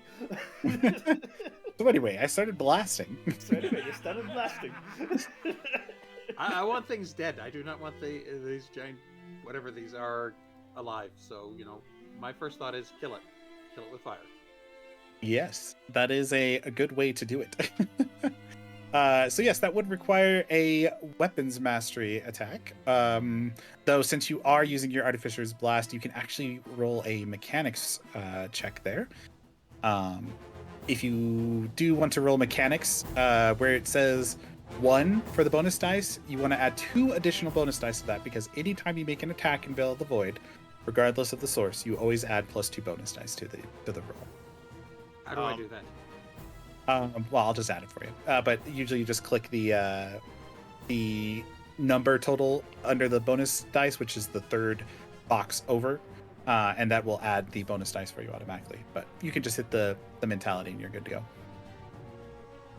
Wow. Okay, we got our critical success already. Holy shit! Crit hit. A crit hit from the Artificer. I guess Solara really did start blasting, huh? Yeah, really did start blasting. Our architect over here is like, no, kill it. Hans gets the Flammenwerfer. We need to kill these things. Very heavy. I'm about to hit the heavy. The heavy Flammenwerfer. Trevor, Yes. a bit of a thing I think you should look into with my token. The HP and MP, the HP and shield bars aren't showing up. Oh. I see it. Yeah, we see it on your. I see it on my screen as well. Maybe it's time for Monk to reload. Yep. Monk refresh. Yep. There Refreshed it is. monk. Refreshed monk. Okay. No, You are using jump gates, so I suppose some goofs Yeah. are inevitable. Some will be a little bit inevitable, unfortunately. Yeah. So But, I'm looking at the thing here. I see 1d6 damage for the actual weapon plus 1d6 for the Artificer's Blast. How do exactly do I do this? Roll on damage. the character sheet, you can add an additional 1d6 on the damage there. It should be the third box, so where the damage actually is, you can just click 1, which I did for you, and then you just hit the damage button, and it'll roll the damage automatically for you. And of course, you roll a 6 on there too. It's very nice. So you get 14 damage as the Artificer's Blast gets added to that. 6 of that is pure damage because that's what you do with that blast. It did take 2 scrap. Excuse me, 2 scrap to fire that, of course, but that's not much considering you have 200. Well, actually, now 150, but Yeah, around there. But since you did critically hit, you also get to roll on the critical table. So I don't know if I told everybody to activate the macros. I don't think I did. But you can just roll a regular 1d6 and let me know what the result is.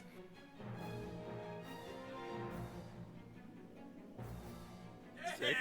Wow! Oh, wow. Okay, which one were you attacking? I'm There going are- for the one in the back. This one right here? Yes, the Swarm Doctor in the back. Wow. Doctor. So, that throws off a lot of plans, but of course that's how it goes. That was the mage of the party. He was not a strong level adversary, and because you rolled a 6 on your critical table, you instantly kill this creature. Yeah. Oh, I didn't know this one today. Yeah.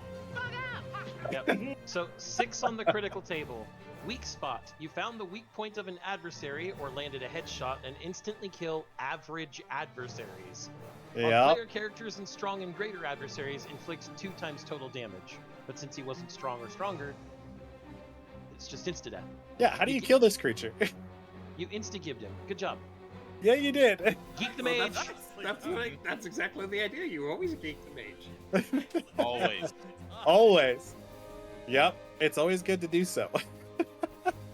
Of course, that's what we roll with for the first one. Well done. I always have something bad happen to me first combat, and I love it. Works. This is That's the beautiful. worst thing I've done to a GM, so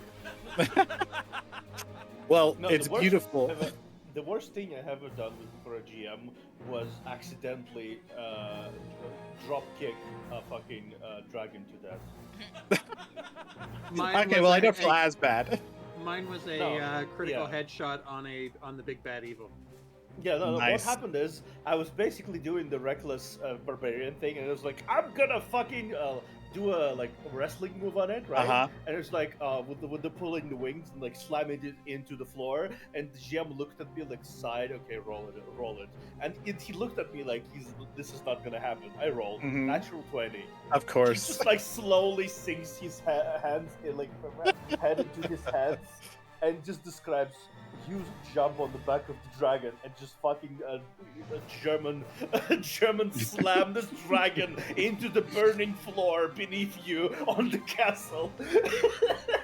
Gotta love the dice RNG. Yeah. One of Trevor, you're more than aware of this, but one of the mantras I have in the temple is the dice gods show no mercy. Amen. Amen. Amen. Amen. Amen. It's very true. It's very true, but it's fine because I love that when that stuff happens. It's way more entertaining in the story. So yeah, you fire this Artificer's Blast. Scrap just bursts inside this creature, just shredding it to pieces from that blast. As the other Etimrets that are directly next to it kind of like look a bit more visibly shaken. Of course. All right, now we're on to our Thaumatek. Cassiopeia. Okay. Let me. Now, there's a lot for Thaumatex. It's one of the more complex because there's a lot of things you can do as an action, either casting a spell or activating one of your programs, anything like that. Or even switching out your USBs. Exactly. And Yeah, me, I noticed. I'm a soldier. I can shoot. You can also chop. Don't forget that part. I can chop. I can shoot. I can chop and shoot because I have dual wielding. You can Alright. also throw a wrist launcher because you have dual wielding and just blast them away with a rocket. Trevor, I do have a quick question.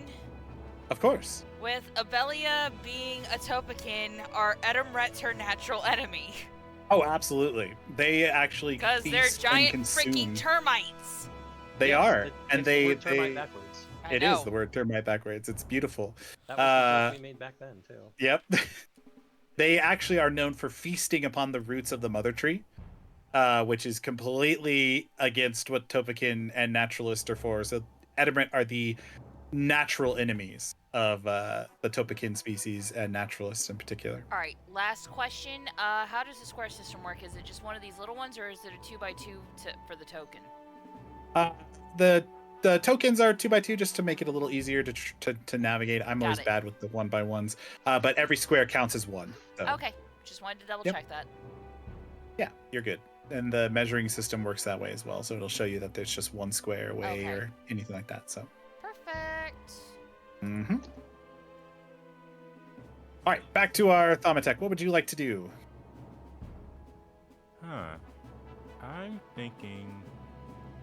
I'm gonna play it safe for the first turn. I'm gonna cast Fire Blast on this guy right here. Perfect. We needed fire. So to do that, it is a Arcantic check. However, Fire Blast is an attack. So as we did earlier, you will add +2 bonus dice to this attack, which we can do here. We need to lower that one. Where is... Oh, there's the Thaumatek. Perfect. So yeah, the third box over on the Arcanting counts as your bonus dice. We'll go and increase that to 3, and you should just be able to hit the Mentality button next to the skill, and it'll roll your check for you. You talking about the mentality box on the bonus dice box on the top of the sheet? No, so not the one there next to your skill. There's a little M. Just hit that. So, Coops, in the skill and virtue section, where it says Arcanting, you're going to hit the little M button next to Arcanting in order to roll with mentality.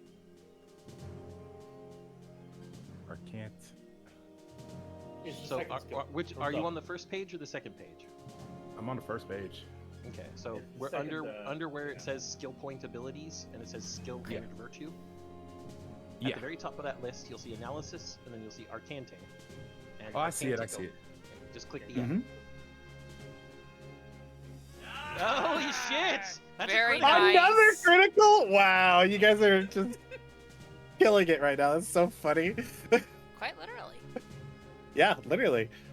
So you are casting your Fire Blast. Which one are you attacking? This one, you said the one in the back right, was it? Yes. All right, go ahead and roll a d6 for me, and we'll see the additional damage and the critical that you get. I swear, if you roll a 6 on this d6, the dice gods are against me. Dice gods show no mercy. Amen. Go, Nuffle, go!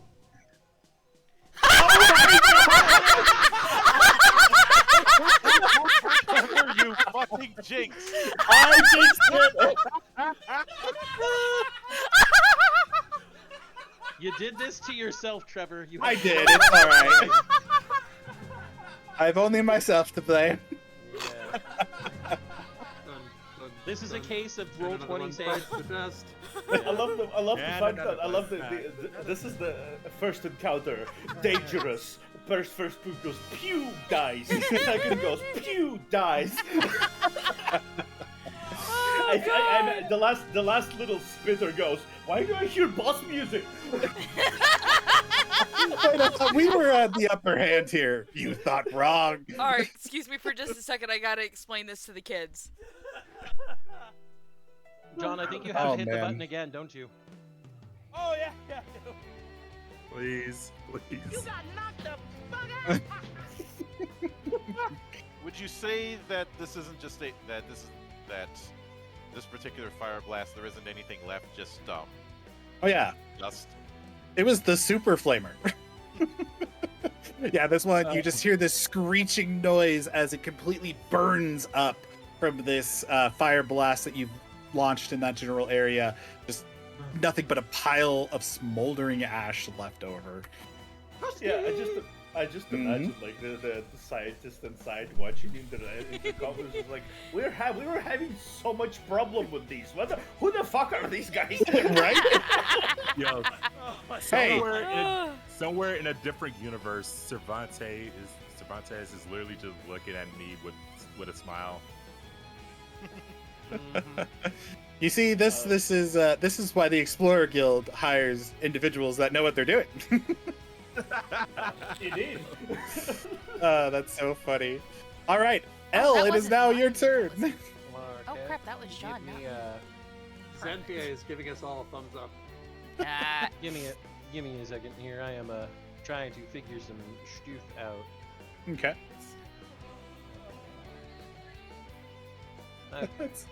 That's such a funny opening to this.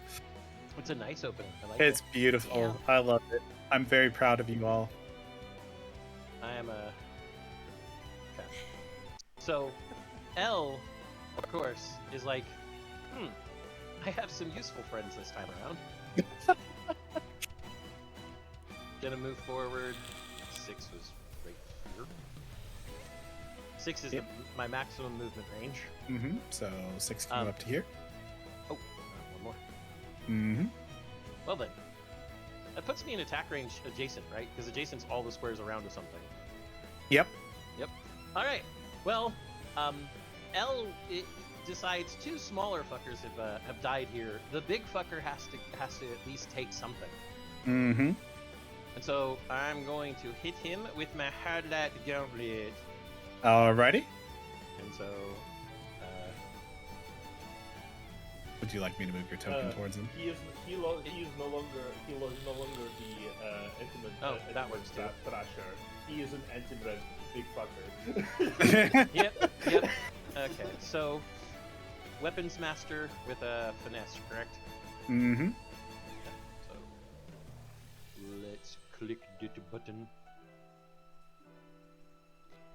Oh, you almost got a critical success there. That would have been so funny. That would have been funny. That would have been hilarious. that would have been great. Ooh, okay, I Wait, could how breathe does for half a second. 3d6 auto hit dice get a 1? Oh no, it's bonus dice. Never mind. Those are bonus dice, yeah. Wait. Oh man. Okay. No, All right. I'm right. It's bonus dice, not crit. And then Almost. me hard light gauntlet is gonna do damage. Mm-hmm. That does a flat 9 then- damage there. As an extra action, I can also throw reflection shards at him Oh, you can. because reflection shards are fun. Now here's the question: Yes. did you punch him And- with the reflection shard in your hand so that the punch That would shatters just it? be weapon master again, right? Yes, you can make another weapons master if you'd like as well. Can anyone hear me? Uh, Yeah, we hear you. yeah. Hello? Uh-oh. Yeah. Zan? Difficulties. Sorry Oh. about that. Apparently Discord decided I needed 5,000 ping. Woo! Oh, geez. Woo! That's pretty good. Hey, Yeah, I was like, Swear wait a you were minute. You were coming clear on our end. You just couldn't Yeah. hear us. Yeah, okay, so Yeah. it's another weapons master check? Actually, so this would be a mimic attack, which I added as a special I see skill that. at the very bottom. You just see hit the that. judgment, and it'll roll it for you. Judgment time. Okay, well, you can turn that 4 into a 5 based on how many points you have. So you would be able to hit. It is an average level difficulty for its armor. Yep. So yes, you can roll your damage for your reflection shards, and then you'll get the confusion status. Oh wow, yeah, that's. I forgot you do a flat 19 damage. I forgot that. Okay, so I've done 28 damage, and the Emirate big fucker is confused. Yeah. He's got the confusion status, which is fun because if you move away further enough, he has an even bigger chance of going over and killing his own unit. But I mean, depending on what he does next, I might have to spend a mimic point to do that. But True. sure. so, all right, wonderful. Well, good job. I figure the big guy needs a little love too. I He mean, needs a little love. Yeah, a love-hate relationship. I love to hate him. Exactly. All right, so I did roll for the Thrasher. The Thrasher is thankfully still focused on you. And you have, I believe, medium armor, correct? Most Yep. mimics have 3 armor. Okay. Medium I armor rolled. Sorry, go ahead. medium armor and reduce all damage by my judgment. Yeah, because you're such a. I swear, the mimics. Why did I make them? I love them. I love them too. They're such a mess. They're just a beautiful mess. So he does hit you, and I actually rolled a critical success on this check here. So I too can critically hit things. Probably not well though. No, I roll a 1. So he slices down on top of you with both of his claws, his like organic that have been taken into a shape of like a scythe. Goes to attack you there. It does a full 20 damage since I got to do the additional 6 bonus damage to you. Which means 14 damage. Which means 14 damage, and you do have options. Mm-hmm. And I'm going to take one of them. I'm going to use physical misdirection, Ah, yes. which allows me to copy. I'm going to use my reaction to copy their attack back at them, and it deals the reflected attack deals the same damage that I sustained. So Before reduction. yes, so he takes 20 damage as well. So he takes the full-on 20 damage. Yep. And you just kind of like produce scythes on your hands, mimicking it right as you're hit, and just like, back at you. No, it's more like he hits me. There's a shattering, tinkling sound as a mirror in front of me breaks and his own arms come back out of him. Sure, I get slashed, but so does he. But so does he. Beautiful. I appreciate that. As he does that as well, you will also see that the destroyed remnants of the creatures in the back are kind of like lurking their way towards this creature. One of them actually meshing into it, and you see that it has healed slightly from this as well. Oh, great. We gotta deal with one of these fuckers, do we? All right, so we can either do S15, Abelia, or Roger, whoever would like to go first, or we can also just proceed however it is right now. I did have something I did want to do, but Okay. Theo, I mean, on a technicality, we probably should have rolled to see who's going first. True, or you can agree to whoever goes first with Veil of the Void's roll. I don't really mind. Yeah, like whoever wants to go first. Go first.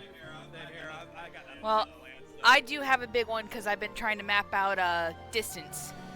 Oh, perfect. Well then, please proceed forward. So let me double check something here. So that's my 5 squares of movement. 7. Let's see, 1. 3. Alright, I apologize in advance. 3 of you are going to be in range. That's always good to hear from your spellcaster. Oh, that was 5. Are we casting a spell? I would Oh, assume. yes. And it is a range self times with a 7x7 radius. Mhm. So I'm going to be using Call Elements. I wondered. Call the wrath of nature and the fury of the arcane. You slam your weapon into the ground and summon a swarm of elements to attack. All. Hold on real quick before you go any further. I just realized you moved my token. not Oh yours. shit! Yeah. Let's try that I just again. imagine it. I just imagine in my brain, you yeeting. It's like, go! You Like garage- Roger, you distraction driving- time. Distraction time! Go! Monk, Yes. you didn't comment on our negotiator's name. I That's- figured he would figure it out when the time came. No, we already knew. We were wondering if you were gonna figure it out. I knew. I just chose not to say anything. Anyhow, Put on our fun, asshole. Anyhow, back to the what I was saying.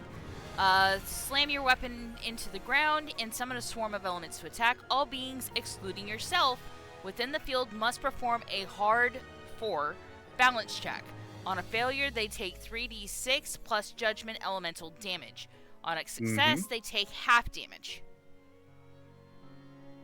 I knew I Alright. should have given the naturalist the expertise that lets your allies roll with bonuses in your area effect. So, I apologize to, So, my question to you, why are you using an AoE when there's only one enemy here? because I want to take this fucker out. Natural enemy. The rage has consumed them. Okay. I'm just worried about her arcane charge state. Oh, it's fine. We've got, 7 spells to cast before that happens? Yep. And this one has a cooldown of 3 rounds, so it's not like I can just use it right again. Oh, I know. Trust me, I know. Alright. Alright, so those that are stuck inside, that is that's L, S15, and Roger and the Dr. doc. Bullet? Yeah. So there's going to be 4 of them. Let's see here. So it's a 7x7. Yeah. You can figure out 7. You can figure. So the easiest way to figure out a 7x7, you can snap to. I believe there's a way to do a square and then do the center on yourself, True. like this. Oh, 5 of them. There's 7. That's a 7x7 right there. Okay.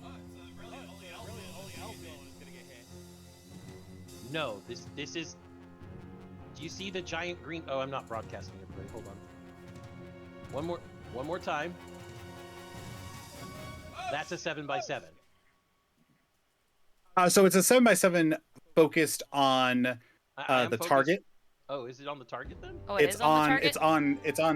It's on Abelia. So there should only be 3 squares to the left, 3 squares to the right, and then the square in the center. Okay, so 3. So only There it 3 is. of y'all.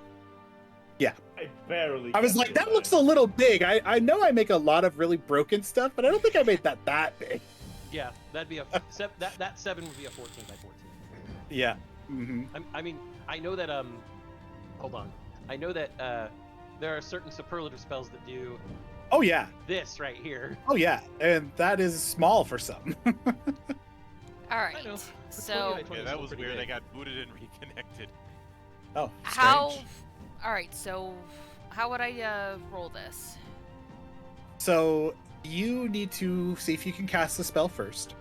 Alright, So and that's going to be just Arcanting? roll. Yep, it's an Arcanting check. Just the Judgment Arcanting. Are you fucking kidding me? Well, you do have 4 points in there, so you can go ahead and re-roll. So just hit it again. There we go. That's a little better. That's what you were looking for your cast. And I'm gonna go Which ahead is and good, use that 4 to because, turn that 4 into a 5. There you go. So 4 successes. Which is good because Zan in particular loves what happens when spells fail. Chaos storms everywhere. So 4 successes. All right, well, I completely failed my balance check here, so he does take the full damage. If you want to roll the damage, I actually put it on your weapon sheet there. Alrighty. There it is. Thank you. Mm-hmm. 16. Ooh, nice. Flat out. And because you called down the elements, these creatures are actually weaker to magical attacks than physical, and so he will actually take a bit of increased damage from that as well. Nice. Now, L, S15, and Dr. Colette, I need you all to perform a balance check for me. Oh boy. Can I? Does it have like 4 in it? So the balance check requires 4 to succeed. Yeah, like can I roll like a little below? At least not It is a bit low, so if you would like to re-roll, you can spend, if you don't have 3 points in balance, you can spend 2 of your determination to re-roll that. Sure. I'm going to be using one of my features instead for this. Oh? Yeah, that's fine.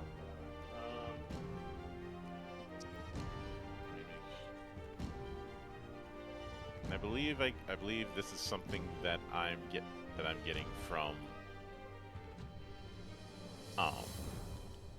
from being human. Once per day, when performing a test of difficulty challenge yes. or less, you can instantly succeed it. I'm using that now. I am automatically succeeding this. Yes, the humans. The screw your check, I'm going to succeed. Well, since you are activating your blessed ability, you will take no damage from this attack, as a divine presence has stepped in to protect you. S15, on the other hand, unfortunately you did fail, so you will take the full 16 damage there. Which we'll go ahead and track.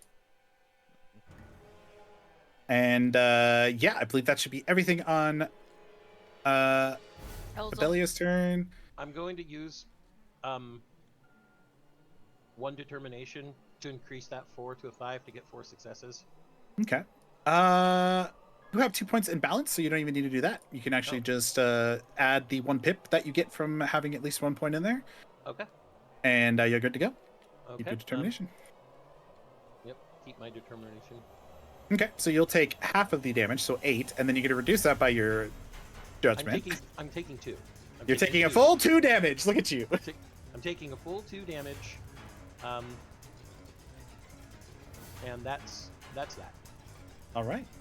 You did use your reaction, so unfortunately you can't cast that spell this turn, but she's not an adversary anyway, so I couldn't anyway. That's true. Oh, next round you could, on your turn, spend mimicry points to cast any spell that was cast last turn. So It's true. I mm-hmm. could. But All right. now I can't do that. That is true. So S15, please proceed forward with what you would like to do after taking a little bit of damage from these elements just bursting onto the scene. Like he kind of staggers back a little bit because he admittedly didn't expect the fact that he's gonna get massively bitch slapped by his own ally instead of the enemy, but he didn't exactly expect an attack coming from a yelling person running by just with exploding. A little screaming topiary. Yeah, Yep. like ah! Always expect the mages to kill you. I mean, it's just kind of funny that they'd use an AoE when there's no reason to. Okay, Well- I'm gonna do the sustained fire with my rifle, with my auto sniper. Oh, very nice. Yeah, so let me actually roll additional. How much additional effect I do for? Mm-hmm. So if you can just roll. Oh yeah, I forgot that you can actually roll 1d2. So yeah, you get to make 2 attacks. 2 attacks, yeah. That's gonna be Then- with my weapons master, right? Yes. And then since you are a soldier, since your rifle has the sustain effect, the weapon never overheats. So even if you unjam it, even if you miss one of your attacks, you don't have to take your movement to unjam it, and you can use it anytime you'd like. Lovely. Soldiers are good at first that. attack. Nice, and you do have points, so you can turn that 4 into a 5, which will hit. Yeah. Okay. Cool. So that's first damage. Yeet. Wow. Okay, not bad. On the big fucker, by the way. Yeah, I assumed. The big fucker. And the second one. That hits. That hits as well, yes. So you can roll your damage again. The big fucker takes all of our abuse. The big fucker He takes really 30 does. Damage. The big fucker. Very takes nice. 30 damage from 29. Let's 30 now for. So basically, like as 15 kind of like takes a knee, pulls out his little rifle as he's shrugging off the. He's a little charred, like on the left side, just a little bit charred. There's little like embers falling down, like the fake slate, and he starts he decides he'll do it later, and he decides to blast the Thrasher in face blades twice. Really good success. Thankfully, our combat medic usually goes last in most of the games, which is beautiful because when your allies damage you or your enemies damage you, the combat medic's got you. Well, beautiful. 2 attacks, just firing off with the blaster, piercing into, shooting off some of its tendrils that it has. And you actually, S15, you notice that these Etemrets are actually slightly different than what you're used to. It looks almost as if they've been mutated from voidic energy that's been flooding in here, as if they've been feasting on it and evolving to adapt it. Interesting. All right, perfect. If you're not going to do any other movements or anything on your turn, then we will go on to. I will do a blood pact actually. Oh, yes. Because that is the one that you have. So it's an extra action. You reduce your max HP by 1d6, which that's fine. So you roll 1d6. Yeah, it's fine. Whatever. And if you would have liked to have done that before your, Yeah. If you don't mind. I do not mind. That's fine. Yeah, I kind of forgot about it for a second, but yeah. That's understandable. It is a one shot, and there's a lot of stuff to remember, so I won't hold that against you. That does mean your attacks do an additional 1d6 pure damage. So if you would like to roll 2d6 for me. 4. And you did an additional 4 pure damage, which that actually pierces his resistances that he has and does the flat out 4. It does not get reduced. Yeah. Perfect. Anything else on your turn? Nothing. All right, then we go to Roger. All right.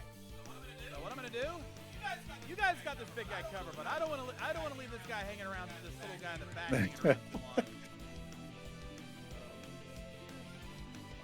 Right over here. Just enough close enough in range for me to fire up 2 shots over at this motherfucker over here. Mm-hmm. Now, interestingly enough, not that I planned this, but your character does speak the language of the bugs, which means you can insult them, you can use any of your negotiator abilities against them, or you can even talk to convince your allies and bolster them however you'd like to proceed. Or make your attack, whichever one you'd like to do. I just wanted to make sure you knew your options that you had before you.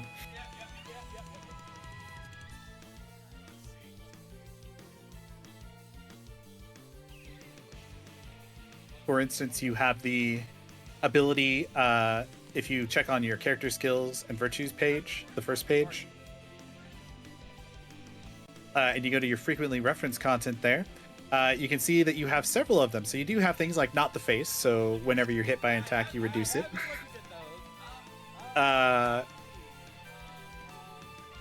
You could put one to sleep by telling it a beautiful tale of your history and battles against things. Actually, here's what I now are these considered extra turns or those my main attacks? Those are did I ever tell you about the time is an extra action that you can perform. So you can shoot someone and then do that, or however you would like to proceed. I just wanted to make sure I let you know your options as a negotiator. Because I'm not worried about the little guy. I mean, even if he does attack us, he ain't gonna do that much damage. The big guy we gotta worry about. So what I'm thinking is I'm gonna look over at the intermittent big fucker, and in his language, regale him of, because I know that these guys don't care about that kind of thing. That just makes it a little more boring. I'm gonna regale this time that I charmed a lovely group of ladies to my bedroom one time. Ah, It yes. actually happened, but I wanted to, gotta make up something. Of course, you need to regale with the most important of your stories. Exactly. Even when we're not in a full fantasy setting, he's still playing motherfucking bard. I mean, that's No, you cannot basically roll the to seduce the negotiator. dragon. No, Watch you him. cannot roll to seduce the termite. No, I'm not rolling the shoes. I'm doing this with sleep. Well, I know. Yeah, well, I failed the check to try to stay awake, so the big boy does fall asleep at the telling of your story, which you're not sure if it hurts you or not, the fact that he falls asleep to it, but he will be asleep for 2 rounds unless he takes damage from anyone else during that time frame. Get that prepped up there, and then from there, as soon as I realize he's out cold, I'm like, there goes something I suspected. And without even looking, I pull out my plasma pistol, point to the side towards the smaller one in the back, and fire off a shot. All right, so that should be a weapons mastery check for you there, which uses finesse as it is a ranged one. Yep. Four.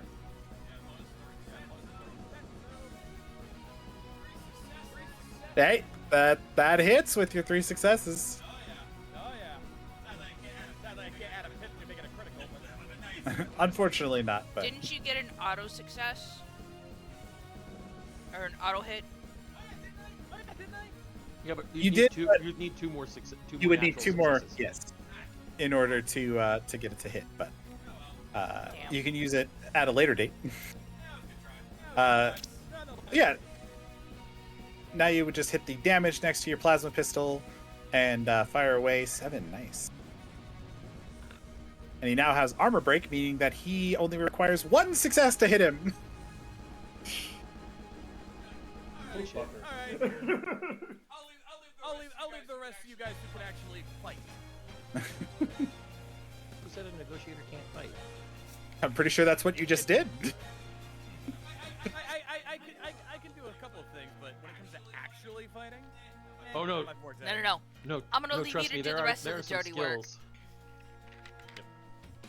There's a lot that the Trying to be a negotiator could do in character, combat. damn it, let me be a character. But let's see. So I believe that would put it up to me. You, good doctor. Yep. Herr Doctor. So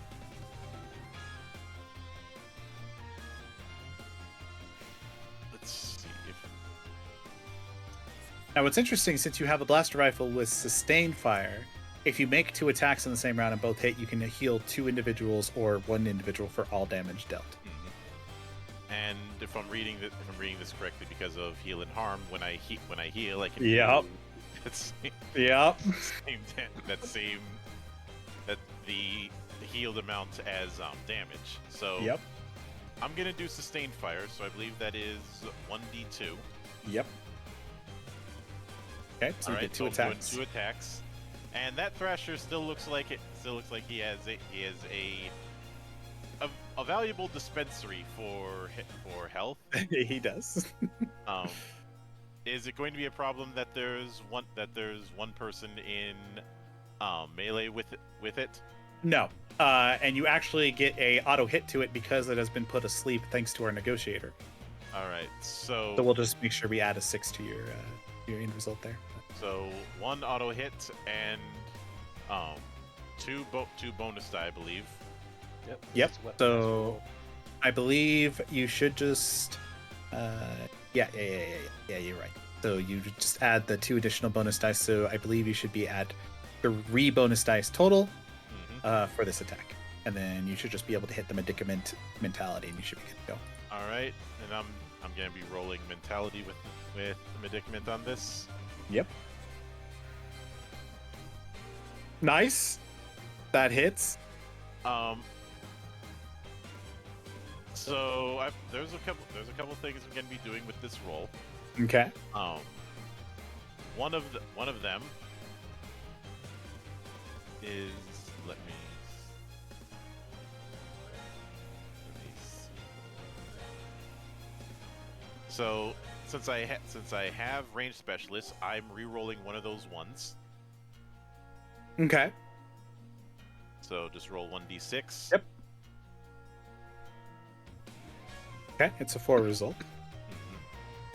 Not exactly what I need, but I can deal. I am going to be using 1 pip. I'm going to be using 1 pip to turn one of the 4s into a 5. So that's a total of 4 successes. Okay.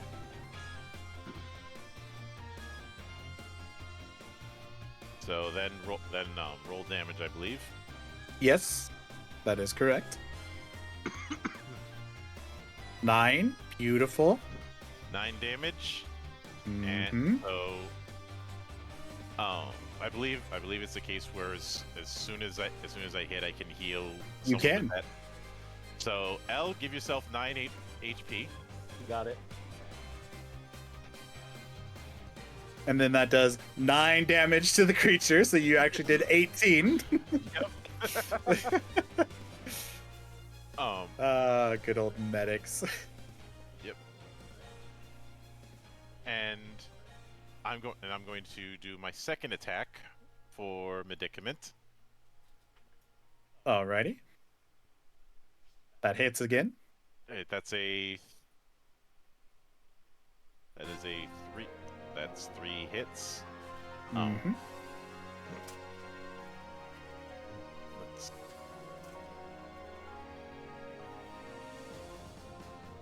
And I'm going to re-roll one of the ones. Alrighty. Oh, nice. That's 4 hits. So That's, didn't he have a auto hit because it's asleep? So that's 5. That would be 5. Mm-hmm. That's a critical hit. So since No, the natural. oh wait, no, the 1 was re-rolled, so that would be considered a natural 5. So yes, that would be a critical hit. Oh dear, roll upon your critical success chart. 3. 3. 3. Okay, so you inflict a major injury to them, and you get to roll an additional d6 of damage when you roll this damage. So should I put it as 2d6 for the damage roll? Yeah. All right. Make sure after you roll it, you reduce it back down so you don't forget. Another 9. Oh, No, that's only rolling 1d6. He needs to Yep. roll 2d6. so roll just an additional d6 on there. Just 1 to 6, yeah. Yeah. Okay, so Oh. 10 damage. 10 damage. So S15, give yourself 10 HP. And Back to the Thrasher full I takes go. and then the Thrasher takes another 10 damage, so it's actually taking 20. Mm-hmm. Mm-hmm. So let me ask you, Monk, how do you kill this creature? With the excess damage you just did. How do you want to do this? I immediately shout, "L, hit the deck!" As I aim the rifle right for the tentacles, and end up aiming right for the mouth and hitting the brain as it goes as you all see a whole lot of purple stuff blossom out the other end of the thing's head. Lovely. L, of course, starts playing a small light show around the scattering blood because purple and purple is beautiful. It is very nice together, isn't it? Dr. Harm thy patient, I say. I would say S15 blasting off those tentacles from the facial plates allowed the opening of the path towards the mouth to like finish it off. So I'm satisfied in this combo check. It looks like we're not done. Yeah, Well, we still have from the splitting open of this creature, two little minor bugs also burst out of its back to take over the turn. But we're basically done with the way you guys are rolling. I mean, All right. things are I supposed to die when we're Oh, of course. This is why they sent you on this mission. exactly. Anything else on your turn, good doctor? Hey,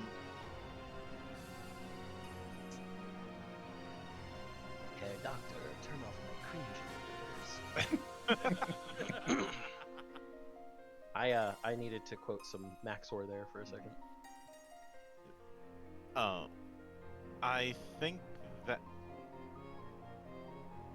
I think that will cover it as far as what I can do. All right. Wonderful. Perfect. We are now up to the second round here, and we are back to Solara. What else would you like to do? As this combat is almost come to an end.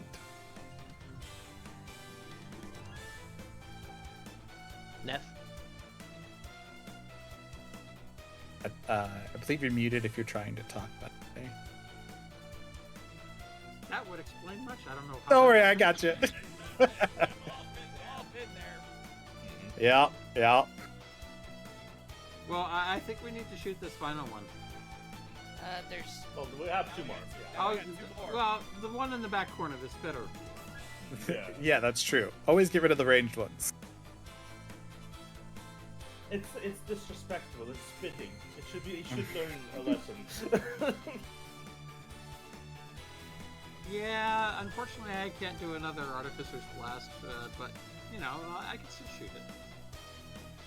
You can also take a split moment to make a small item, such as a grenade, out of scrap and throw it, or create another pistol that might allow you to use mechanics to fire with it for one shot as well. I like this grenade idea. As you are an architect, there's many options to you outside of just firing a pistol as well. you I'm a- gave Neff explosion ideas. Yes, Of yes, course you did. Neff is going to go with them. All right, how many boy. scraps That's does what this I'm here cost? And for. Let's do it. Oh boy, frag Let me mine, here pull we up go. let me pull up here. So a small item such as a grenade is 25 scrap, and it just takes 1 round to do so. So you can fire it this round. So basically, you can just create it and then throw it straight at the creatures.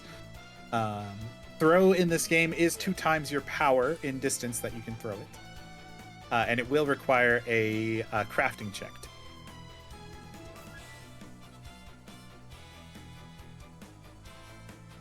Okay, so each of the squares would be 1, right?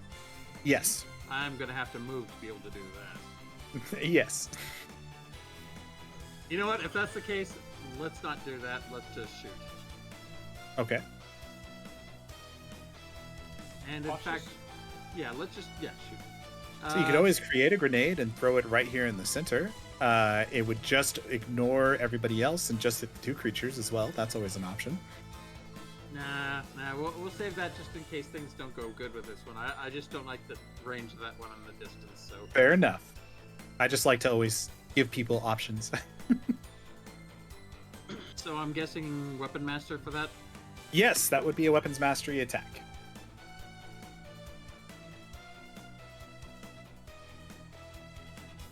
Two successes was all you needed to hit that one, as it has only 1 armor thanks to our negotiator's attack earlier. So yes, you do, and you roll 7 damage. Wonderful. It is still standing, but it is visibly hurt much more than it was. It doesn't That's a good like test. us anymore. Well, I don't think it likes me much at all. No. But they just wanted to have us for dinner. Yeah. You know Have what you they say for about dinner. you can't eat anything bigger than your head? He's got a pretty big head. All right. Anything else on your turn? Yeah, that sounds good. All right. We're back to our Thaumatek. You know, I kind of wish I could do this spell, but I don't think I would have enough time for it to be fully casted. The Thaumatek does have shorthand as one of your expertise. So if it's a channel 1, you can do it in one, or a channel 2, you can do it in one turn. Oh. Yes. Expertise are fantastic for that particular reason. Uh-huh. In that case, I want to go ahead and cast Downpour on this guy. Yes. Because Mildred, Zan, what haven't I done in this campaign so far? Broken somebody's ankles. Exactly! I know the answer to that question. Are you in range? It's a good answer. Yes, it's time to break bug ankles. Heal the bug ankles. So Downpour does have a range of 7 squares. So if you wanted to move upwards a little bit, you could basically, with the area of effect, hit any of the bugs. If you cast it here in the center, you could probably hit both of the bugs with the Downpour area of effect. And me, as usual. Not if he casts it farther up enough. He can actually get just where the square hits just then. And then the gooey bug entrails and water will be flowing towards you, but Them's the breaks. there's the breaks. All right, so you would make a Arcanting check for me. Wait, Arcantic what? Uh, The arcane check that you made last time. yes. Same roll. Oh, Arcantic mentality, okay. Yep, so the same one. 3 successes, and you can turn one of those 4s into a 5, which gives you the hard difficulty that you need to succeed that. And yes, you tear a veil, tear a hole into the veil as this water just rushes into this room, getting kind of supercharged due to the fact that the drive is still in operation. And go ahead and roll 2d6 for me, please. Okay.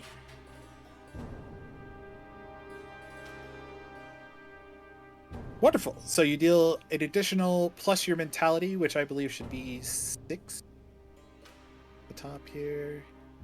Yes. So you deal an additional 9 damage as the water floods onto these creatures, and then they take additional damage at the start of their turn. So well done. Can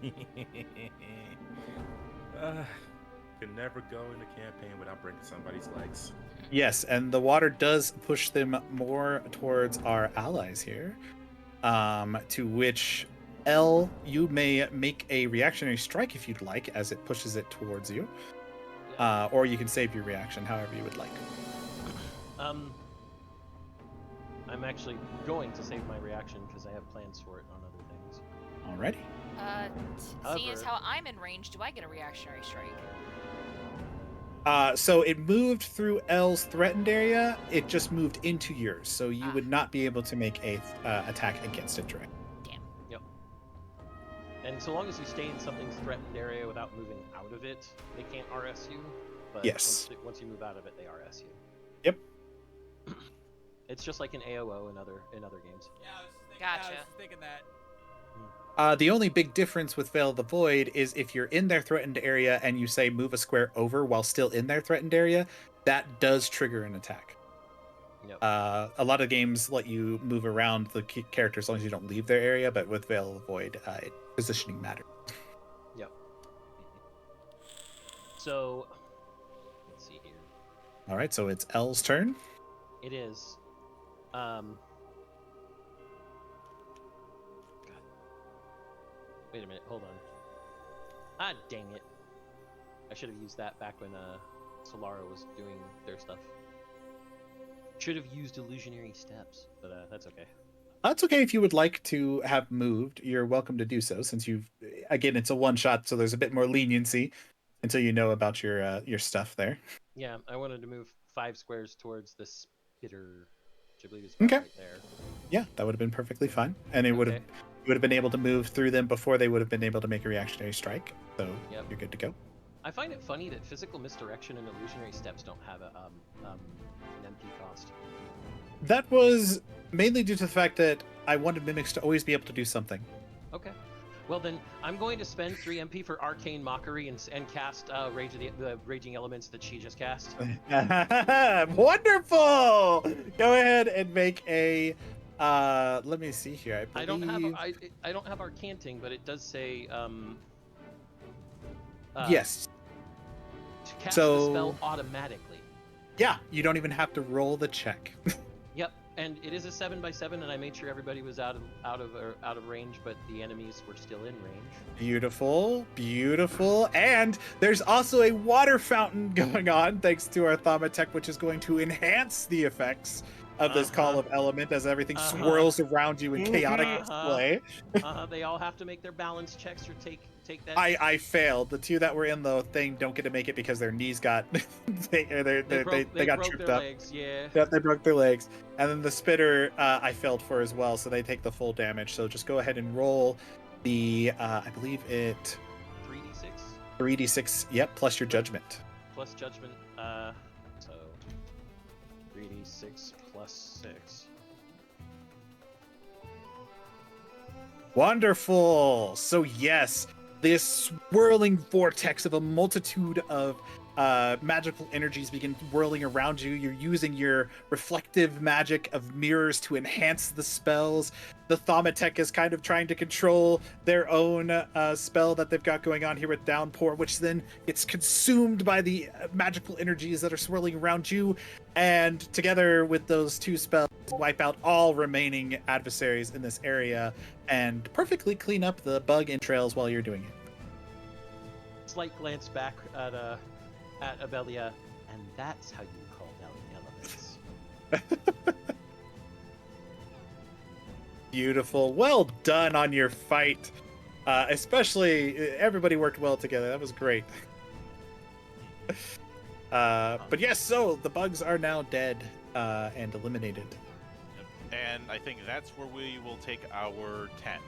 Yep, that sounds like a plan. You heard it here first, guys. It is time to get some drinks. It is time to get some snacks, some supper if it is that time for you. So we will be back in 10 minutes. Watch the counter, guys. 10 minutes.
ladies and gentlemen.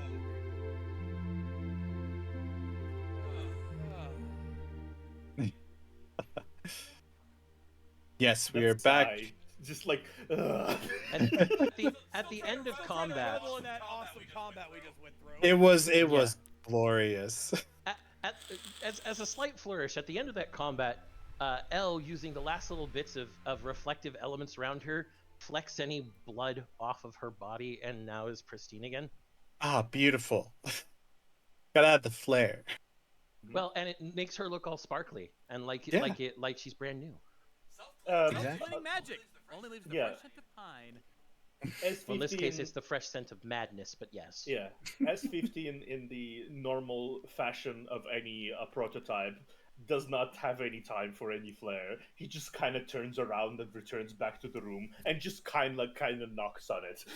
Hey, I'm the one handling that. Don't forget the force field is still up. That's true. No, he just knocks on it, like not on the field, not on the field, so that in case like they can hear it. That's gonna spook him even more. No, before you do that, I grab you like, let me handle this. Let me handle this with you. Well, all right. Activate just the gotta. intercom. Activate the intercom. All right, coast is clear. After a few moments of delay, the door does open back up, and it seems like all of them have packs with them, and it looks like they are ready to adventure. One of them, the older Alon, looks to you as the barrier actually goes down this time, and you see a few helping the Thaumatek in the back who was casting this very potent spell kind of like regain their senses. We watched from the camera. You all are clearly professionals in this field. We are above and beyond grateful that you're here. Well, save your thanks until we actually get back on the ship. We're not out of the woods yet. All right. Are there any children that have not been picked up by any adults? Yeah, so it looks like they have a roughly about 6 or 7 kids in here. It looks like 7. It looks like they're kind of with someone that presumably was a teacher. Okay. Abelia is going to go grab 2 of the smallest ones. She's going to magic some vines forward and put them in a harness, one on her back, one on her front, so that way they can travel just a little bit faster. All right, so yeah, you grab the smaller ones. That they're much younger, and you do put them there. Thank you. I mean, if most of them are Alon, you would have to grab the smaller ones. Yeah, you would have to. The Alon are Would pretty any massive. of them are any of them wounded or could use some patching up? Yes, there are several that are not heavily wounded, but pretty bad. So if you would like to run around the room, kind of performing Actually, some I've got a spell for makeshift this. medical treatments. I've got a spell for this. Oh, you do have rejuvenation, don't you? Yes. Actually, Abelia calls everybody in really close for a moment, and she is going to open a small rift into Ardith, which Okay. calls forth the spores of the Emiolife plant. And these spores attach to all the characters in an 11 by 11 field and heal for 10 HP. Okay. Go ahead and make a simple arcanting check for me again, if you don't mind. And then, Monk, for some of the ones that are... Yep, you cast that. For some of the ones that are more heavily injured, go ahead and make a medicament check for me, and I'll give you an auto hit die as well. I assume that all us characters were also in range, and thus now everybody's back at max. Yes. Everyone should be healed up together. Yay. Do I get to return my max HP, or they are permanently? Yes, your max HP debuff would have run off, so you can fully heal back up to the... 38. What was it, 38? 38, Yeah, 38. He rolled a 6 on a d6. I know. Sometimes Kinda high brutal, rolls are but- nice. Sometimes, yeah. It's fine, honestly. I don't mind. Give us dice taketh. Yep. As we continue to say, the dice gods show no mercy. Amen. Amen. And Mm-hmm. that is 2 successes. Okay. I believe you also have 3 points in there if you wanted to re-roll the check, or you can keep it as it is now.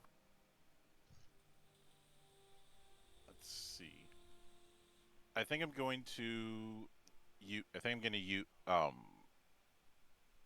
use one pip to turn one of the 4s into a 5, so that's 3 successes total. Okay. But that works. So some of the ones that were a bit more injured, you do perform a bit of like minor surgery to remove some of the some of the like acidic issues with some of the people that was like eating at their skin. So you managed to perform Yeah. quick surgery. With some assistance from one of the others, because I'm like, give me something so you can bite down, because this is gonna hurt. Yeah. Colette is certainly a doctor, but she's more of a battlefield surgeon than a S15 will help out when needed. yeah than a surgeon, which is a way to say her stuff works, but she's not going to have the best bedside manner, and it's a case of, is this going to hurt? Yes. So quit Yes. whining, bite down so I can help. Is her attitude. Well, sometimes that's what you need, especially in the situation we currently find ourselves in. Mm-hmm. There's not She's much not time gonna make it for comfortable. bedside manner. She is going to heal you, and you do not have a say in the matter. Exactly. All right, so we spent some time, really about 5-10 minutes or so, getting everything together. There is a few of the Elan that are keeping watch near the gate, the front entrance. It doesn't seem like any other bugs are coming in our general direction at the moment. Would we like to take the individuals back to the ship, or should we have them stay here and we potentially proceed towards the No, the we big need threat? to get them. Rescue we need first. to get them They, to they, the they need rescue. to they need to get off the ship, because if we fuck up the core, we'd be the only ones dying. That's true. True. Yeah. I only ask because some groups are like, nah, we'll just leave them here. Nah, we know better. If we're gonna be the ones idiotic enough to go into the core and fuck things up, we should be the only ones to suffer the consequence. Speaking of, Yeah. one of us needs to put out a message to the other teams of what's going on in said core. If we can't, we don't know how much time has fucked everything up. Yep. We'll give the message to the ship when we get there, and then the ship will do what it can. Yeah. Let's return back to ship. Okay. Situate civilians. I'll take the rear guard. I'll follow at the back of the group, so that way we have something in the back in case shit tries to I'll sneak take up on us. front guard. I'm taking middle because, well, just in case either you get shot. Yeet the healer. Understood. Leave the two Very healers nice. in the middle then. All right. Perfect. Very, very strategic. I like this. S15 well, marches forward. beautiful. So yeah, there are a few more minor inconveniences on your way back. You guys kind of work together, throwing vines around to squish some of the minor bugs against the wall.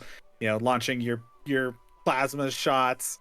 But you guys work together very efficiently, and you manage to make it back to your starship itself.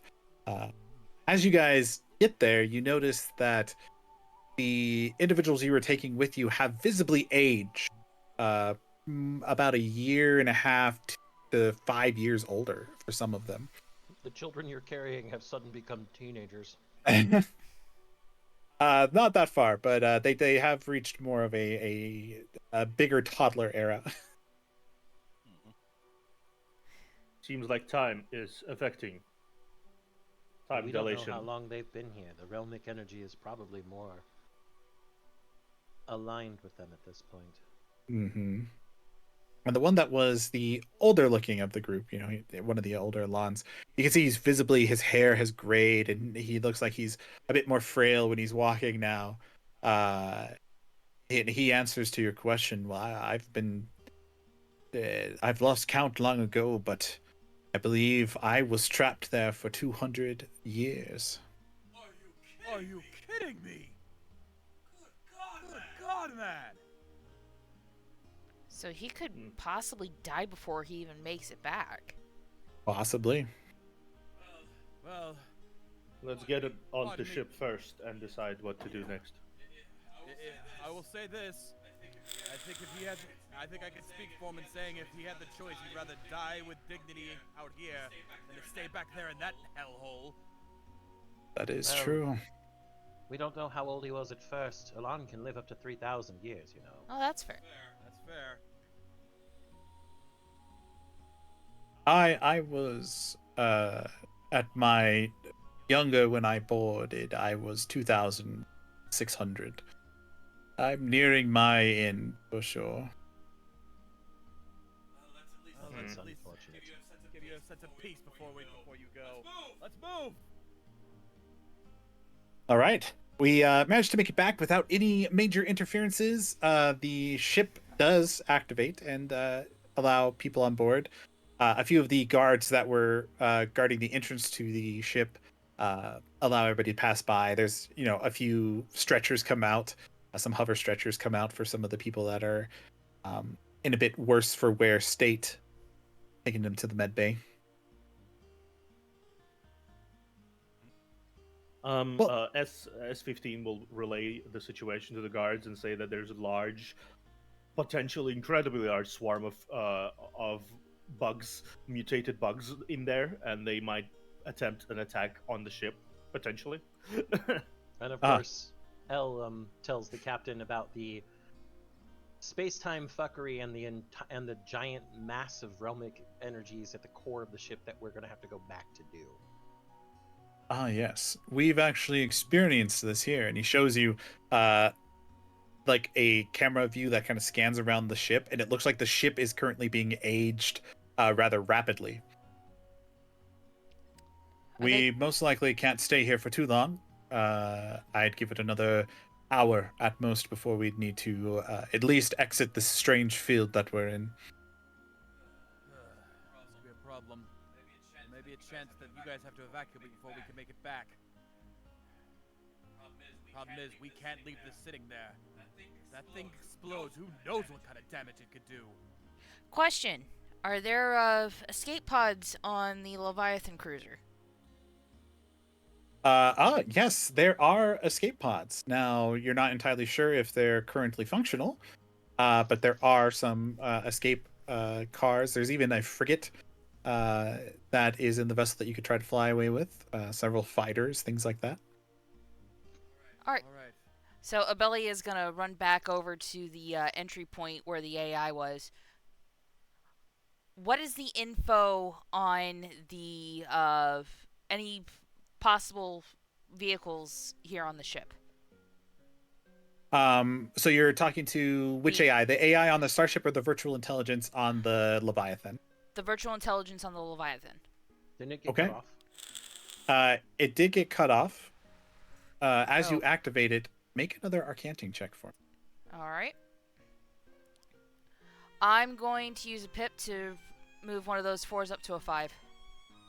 Okay. As you activate this virtual intelligence, a supersensory field surrounds you, and you are no longer in the standard area you were in. You are now staring down a multitude of eyes, whirling tendrils, things you can't even begin to comprehend as it is looking and glaring back down at you, emitting feelings of rage, of hatred, and also a warning to leave. Otherwise, something may happen to you. Additionally, from this overwhelming presence that you have interacted with unknowingly, you will end up taking 5 psych damage. Okay. Thankfully, it's non-critical, but yeah, that will reduce your health slightly. So 5 points. Mm-hmm. All right. Of course, I'm gonna chase after her, but not be far behind enough that I don't get caught up in the field. So as soon as she comes back out, I'll be like, Abeli, are you all right? She's holding her head. The fuck was that? A good question. Was trying to warn you. Remember what we saw earlier? Whatever that VI was no longer the VI for the ship. Walked right into a trap there. still. Damn it. Well, there goes our chance to update the map and whatnot. Thankfully, you do still have the somewhat updated map, and you can see that the core itself, with a vehicular travel, is about 20 minutes into the center from where you're located. Okay. Thankfully, the crew on our standard frigate does come prepared. They have a hover vehicle, and most of the hallways are large enough for you to travel through it. So the car should be able to take all of you to your destination if you so wish to proceed. However you'd like. We shall. Fastest way. Everyone, let's do this. Should we tell the Alright. captain to go ahead and disengage? I think that's for the best. We can't trust that things won't go wrong while we're in here. I mean, Brilliant. when I got sucked into that field, whatever that was, I got a very distinct sense that we were being warned. Doubt it. Whatever everything wants to take hold of the ship. We can't allow that to happen. As the captain of this vessel, I will perform as you request. We can hold here and wait for the duration of time before we need to retreat, or you can retreat now. Your call. I'd much prefer not to lose you. We appreciate your support. I would take a guess. We do accomplish our mission to destroy the core. Whatever this thing is, we'll look for another chance to escape. Onto our ship. Best to be away from here before anything could possibly happen. It's a risk. But it's better that only we lose our lives than everyone else on board, especially those that have already suffered enough. Once you've disengaged, make sure to run all of your electronic countermeasures. The flicker when we connected the first time has me worried. Agreed. Yes, actually, the AI will confirm. Thankfully, I was able to push back the strange influence from the inside of the vessel. I have also now isolated a core viral component to prevent it from interacting with our systems. However, as you say, I do believe there is more to be concerned about if we do stay attached for too much longer. Just to be safe. Disengage, and while I trust the AI, I don't trust it enough. Run a manual scan to be safe. This is a good suggestion. We will go ahead and do so. We did do a additional scans while you all were gone, and we did find a hangar bay and emergency exit that you may yet have time to proceed forward to, if the ship does not itself destroy itself in time. And he'll update your map showing it's pretty much right down from this area, but of course it's further away from the core, so I have to make a mad dash. We can. Better us than everyone else. We'll do our best to make it back alive. None of us want to die. Very well, soldiers.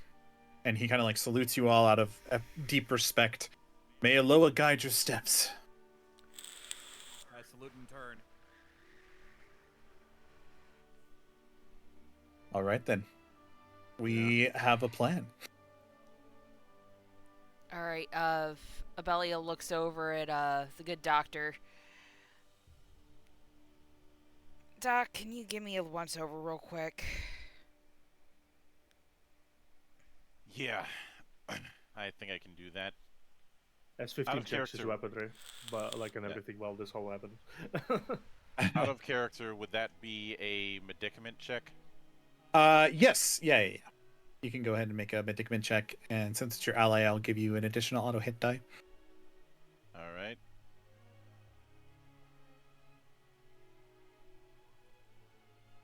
Nice. So with that auto hit, you're gonna want to turn one of those twos into a 3 with your bonus die, or with your bonus one of your pips. Otherwise, that would be a critical, not a fail, but a critical miss. Yeah, I will do that. Okay.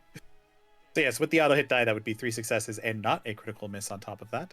So yeah, you'll be able to with that heal the 5 damage that Abelia took from that. All right. Thankfully it wasn't too bad of damage. Just a little bit of patching. Tell that to the migraine I got. Migraines will wear off. You can walk that off. Love you too, bitch. Gee, doctor. You know, I could not use the anesthetic next time. That's a big threat. This one knows. All right, perfect. Well, we all set out on our little hover car here that we have, proceeding through the halls. I'm assuming, unless anybody else had anything else they wanted, but I mean, Elle isn't actually doing anything important, but again in Rima, because it's comforting to her, she is saying various prayers to Sylvana, Mistress of the Everchange. Just to, you alrighty. know, My favorite god of the universe. mine too. See, Well- Trevor and I get along so well. We do. I like all the chaos you summon. I am Chaos Incarnate. I can respect it. I love how you're like everybody else that's ever been in my campaigns always avoids Sylvana because they're like, I know what she does. I don't want her. Yeah, but as a Reaper from the realm of reflection, I know what she does. I do yeah. want her on my side. Let's see here.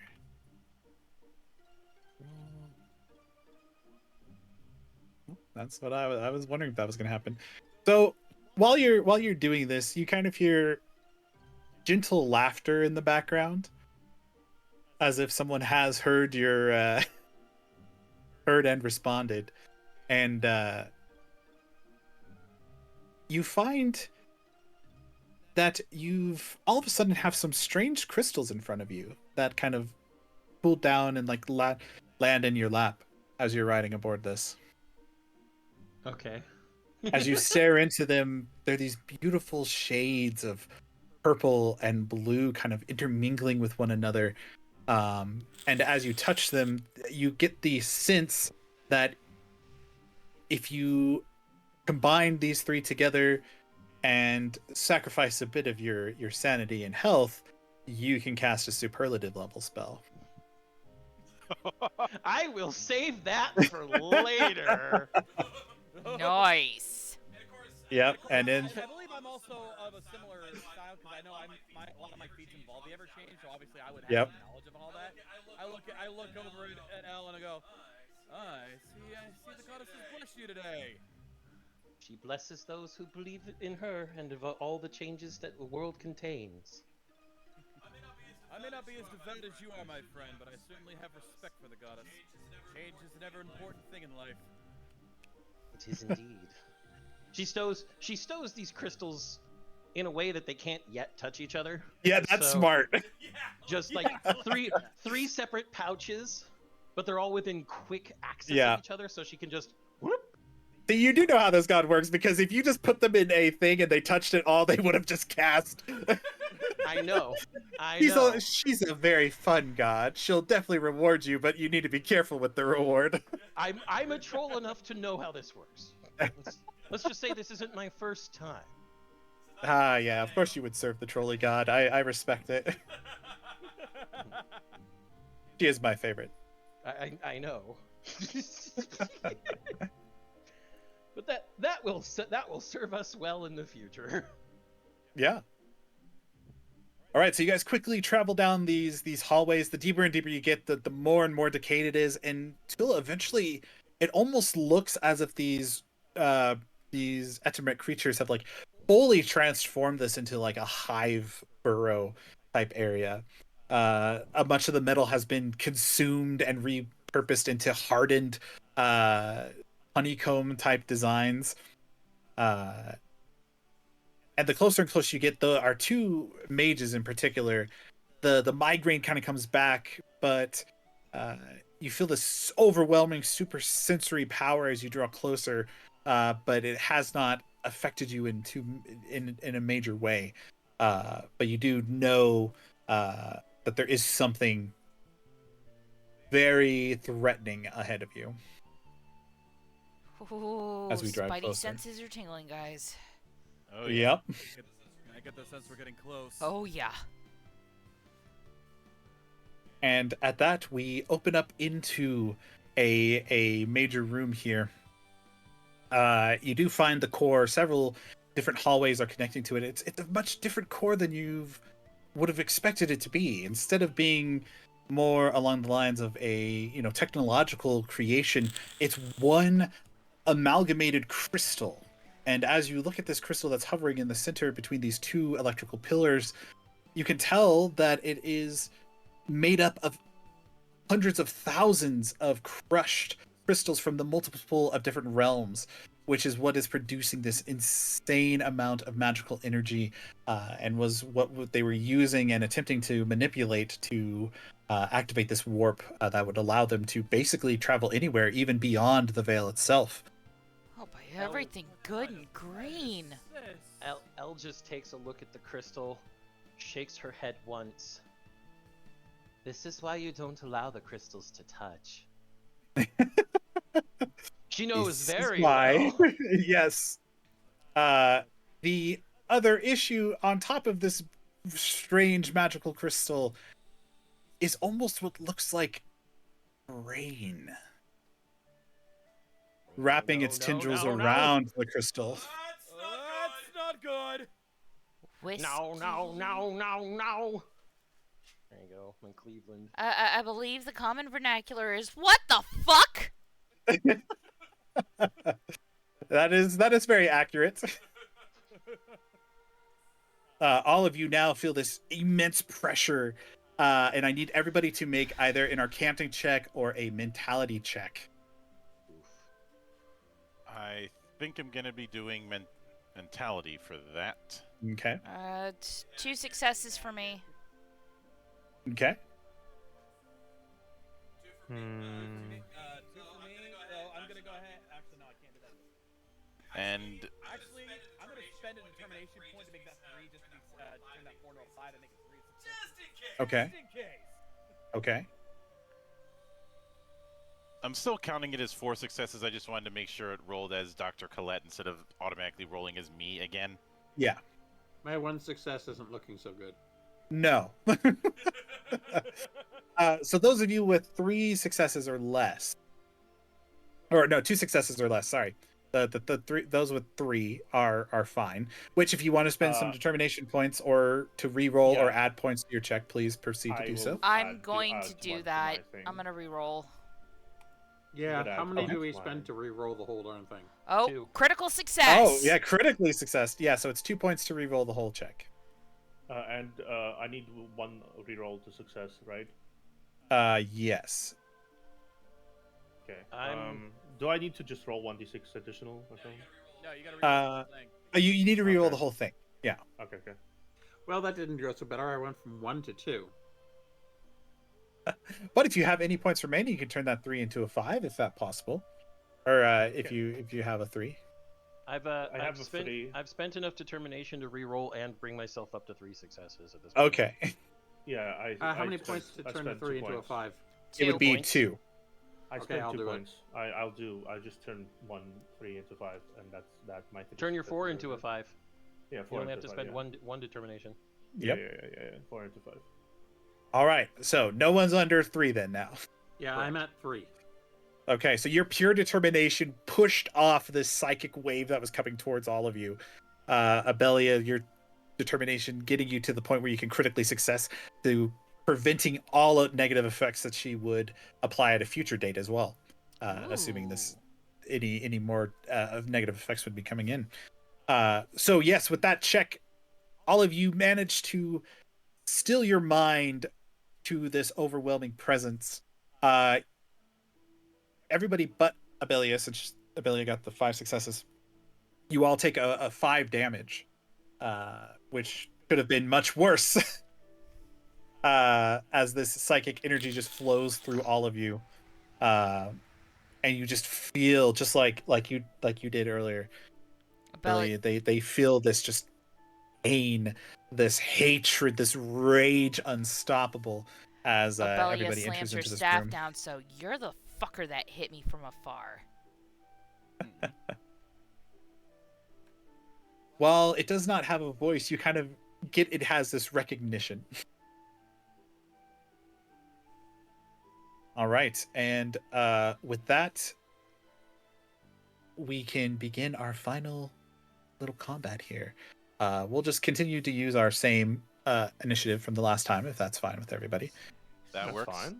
That works. Okay. It just all of us were removed from the turn order counter when you changed scenes. Mhm. Oh, I believe you should be able to just close the turn order and or let me see here. Did that fix it? Nope. No. Let's reroll. Really? So If not, I reroll? can We just have tell to you reroll. guys. We have to reroll, yeah. I can just tell you guys what turn it is. Okay, sure. If we do that as well. I mean, So I remember who I remember for the most part who was whom. Like Yeah. it was Solara and Cassiopeia at 10, I believe. Yeah. thankfully, Yeah. Myself I at 9. rolled a 20 on the turn order for her for the brain. That's no fun. No. So she gets to go first, and then all of you can make your turns however order you'd like to. So that actually makes it nice and simple. Let's see.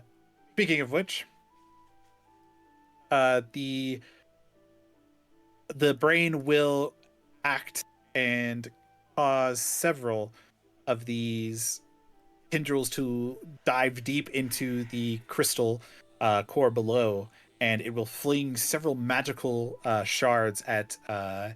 Let's see here. I rolled one for L. I rolled one for Roger and one for Dr. Let. Those are the only 3 that hit. Now you guys may attempt a dodge check if you would like as Absolutely. a reaction. Mhm. It does take a reaction to use. That's fine. I'll do a dodge check.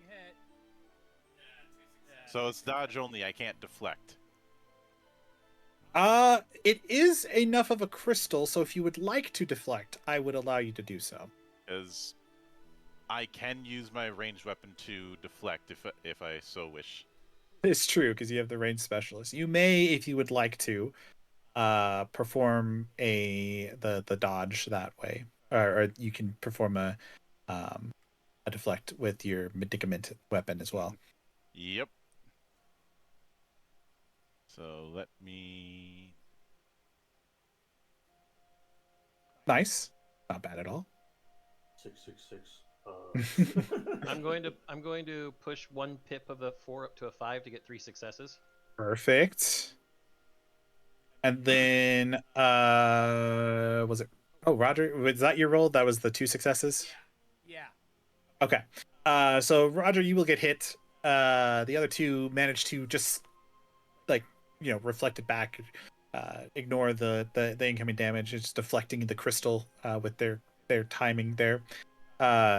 And Roger, you will take 6 arcane damage, which, because you're a negotiator and you have not the face, you can reduce by your charm to a minimum of 1.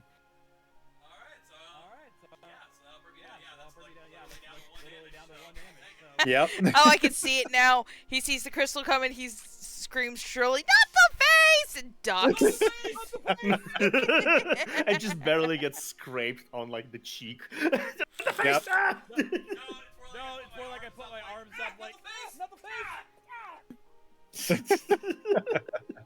face! The negotiator. It's so much fun. All right, and then she gets a secondary action as well. But let's see. Towards so Lara here, I was casting a Thaumatex spell in your general direction. So a oh no, not Thaumatex. I'm sorry, it's a void spell. I forgot that. To which your gravity has been reduced, and you take you gain 2 squares of extra movement. However, in the after effects of it, you also take 6 voidic damage. and that will be the brain's turn. So we can either go just down the list here, which is our Thaumatek and our Architect, whoever would like to go. I think I'm going to take you up on your option to grenade. I see your grenade. All right, so go ahead and make a crafting check for me.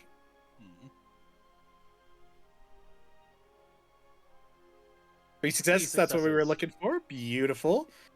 So as you're floating up in the air, just gathering the scrap from your bag, kind of crafting it together, you just yeet the grenade, and it has the stats, I believe, of a standard explosive grenade. So go ahead and roll 2d6, and then we'll add 4 to it.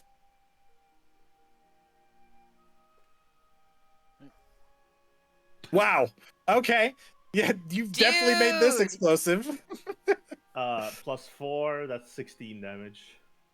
Beautiful. So yeah. Boom boom. So That's a big boom boom. the explosive goes off. You toss it in a way that it would mainly hit the creature and hopefully not the device itself beneath it. As it kind of hovers in the air.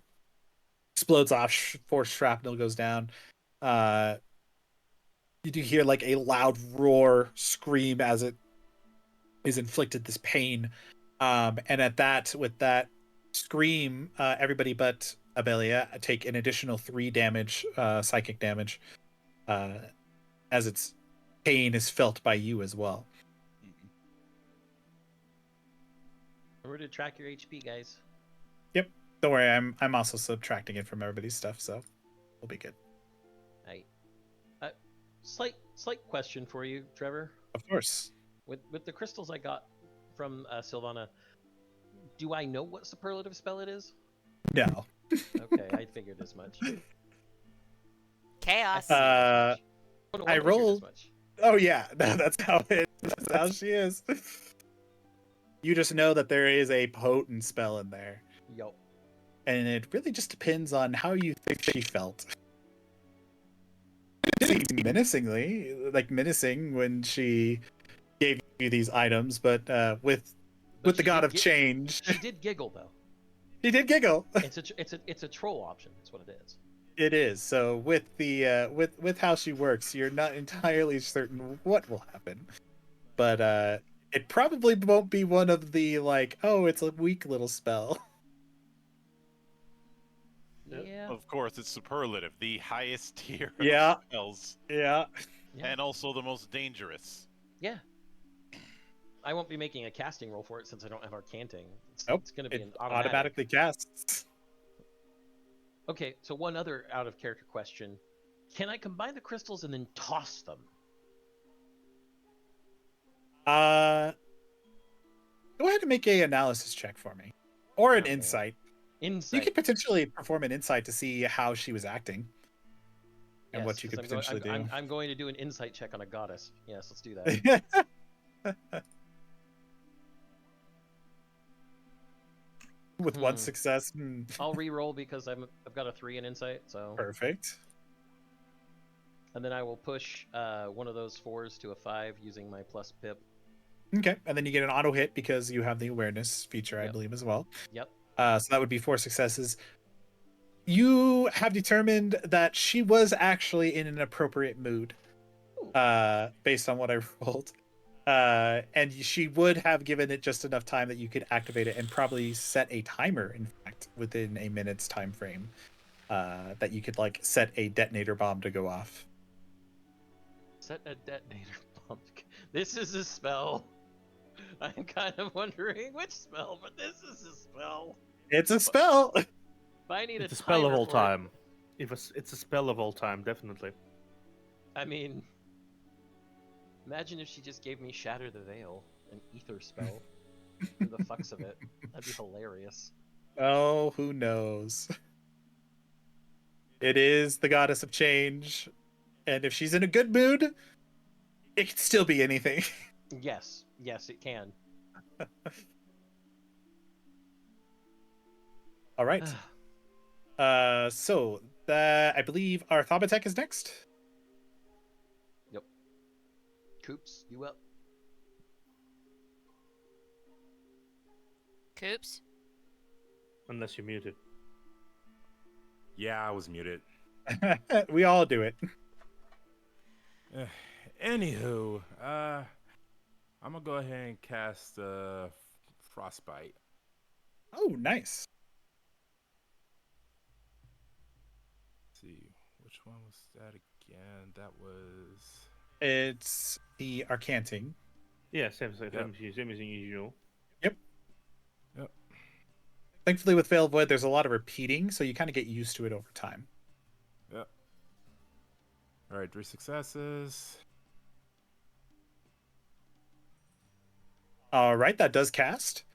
And an auto so- because it's an attack, so 4 Yep. successes. So 4 successes there, which is wonderful. So yes, you do freeze the brain. It's literally got brain freeze. A literal brain freeze. It's a literal brain freeze. Need more And ice cream. they lose. So go ahead and roll 2d6 damage for me. Okay.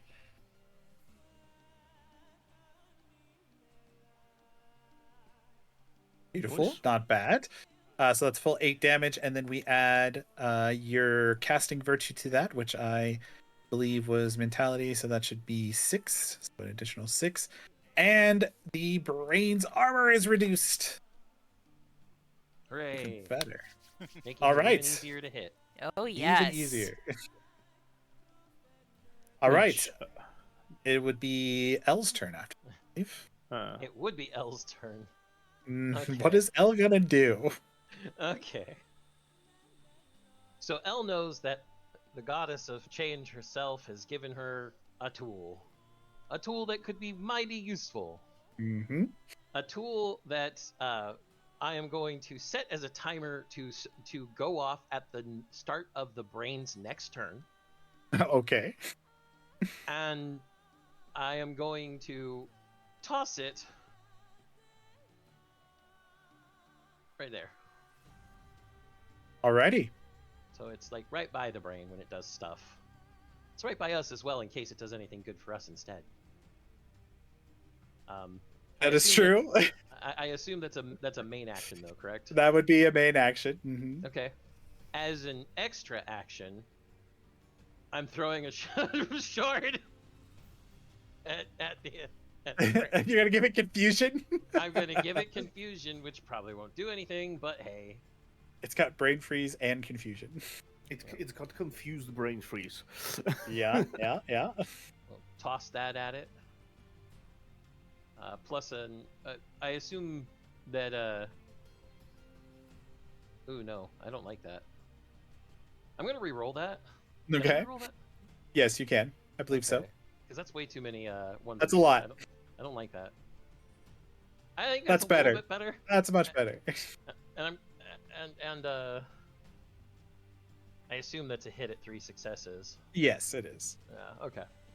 So then I gotta roll my straight 19 damage. Yep. Oh.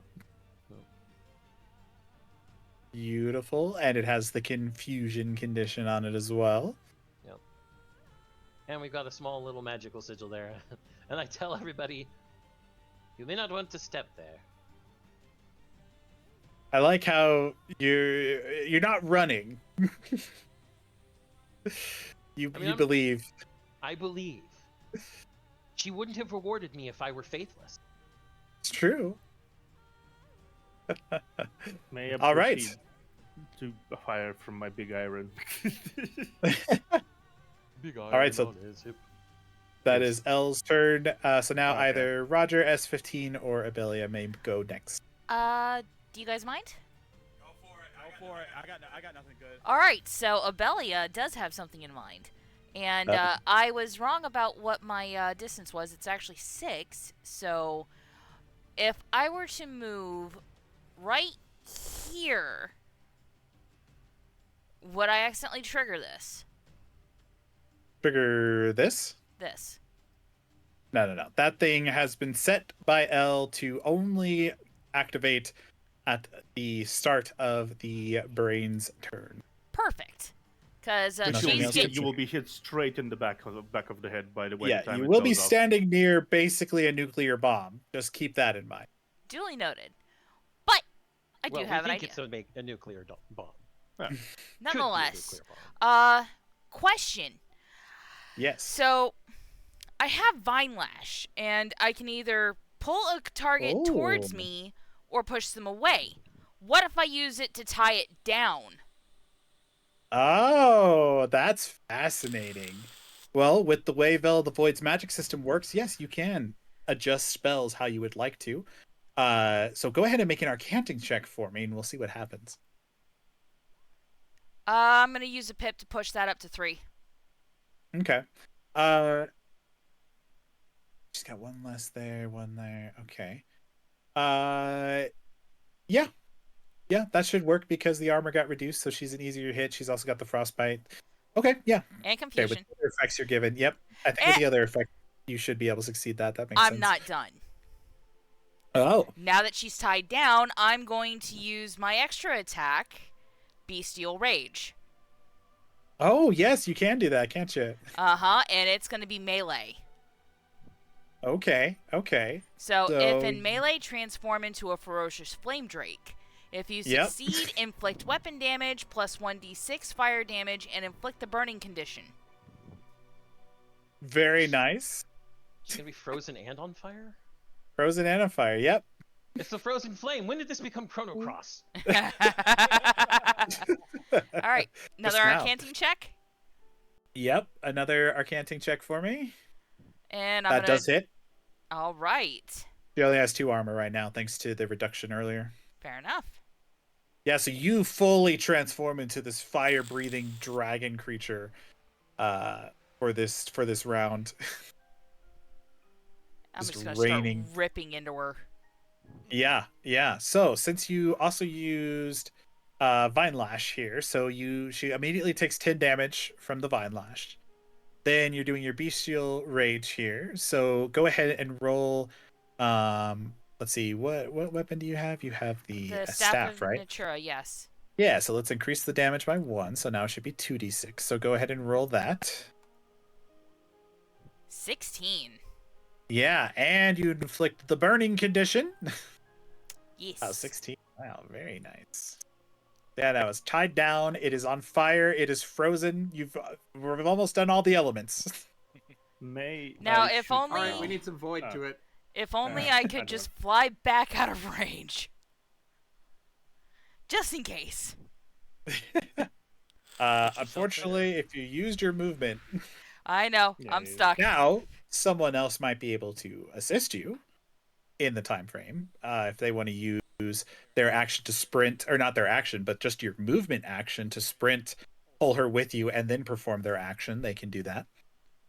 Oh, Well, let's see. that would be either Roger or SP-15 Or Dr. or Colette, Dr. Colette. which might still be mad. All right. So it is Roger or S15. Whoever would like to go. You take it, my friend. I'll You take go, it, my I think. friend. Again, I got nothing. All right, you take back our Drake from the range of the nuke. No, Well, when that I happens. literally can't do anything. I can't pull them back either. I have nothing. Nothing.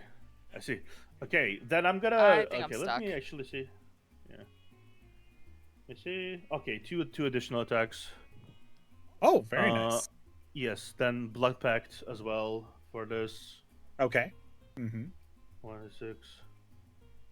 Wow. Okay, that's better. Really, That's better. That's better than losing the. The six. max HP, yeah. And you got 3 attacks. You guys are just showing up for this fight. I mean, Okay. So You showed up first for the attack- last one too. Yeah, first attack for weapons master finesse. Okay. That hits. That hits.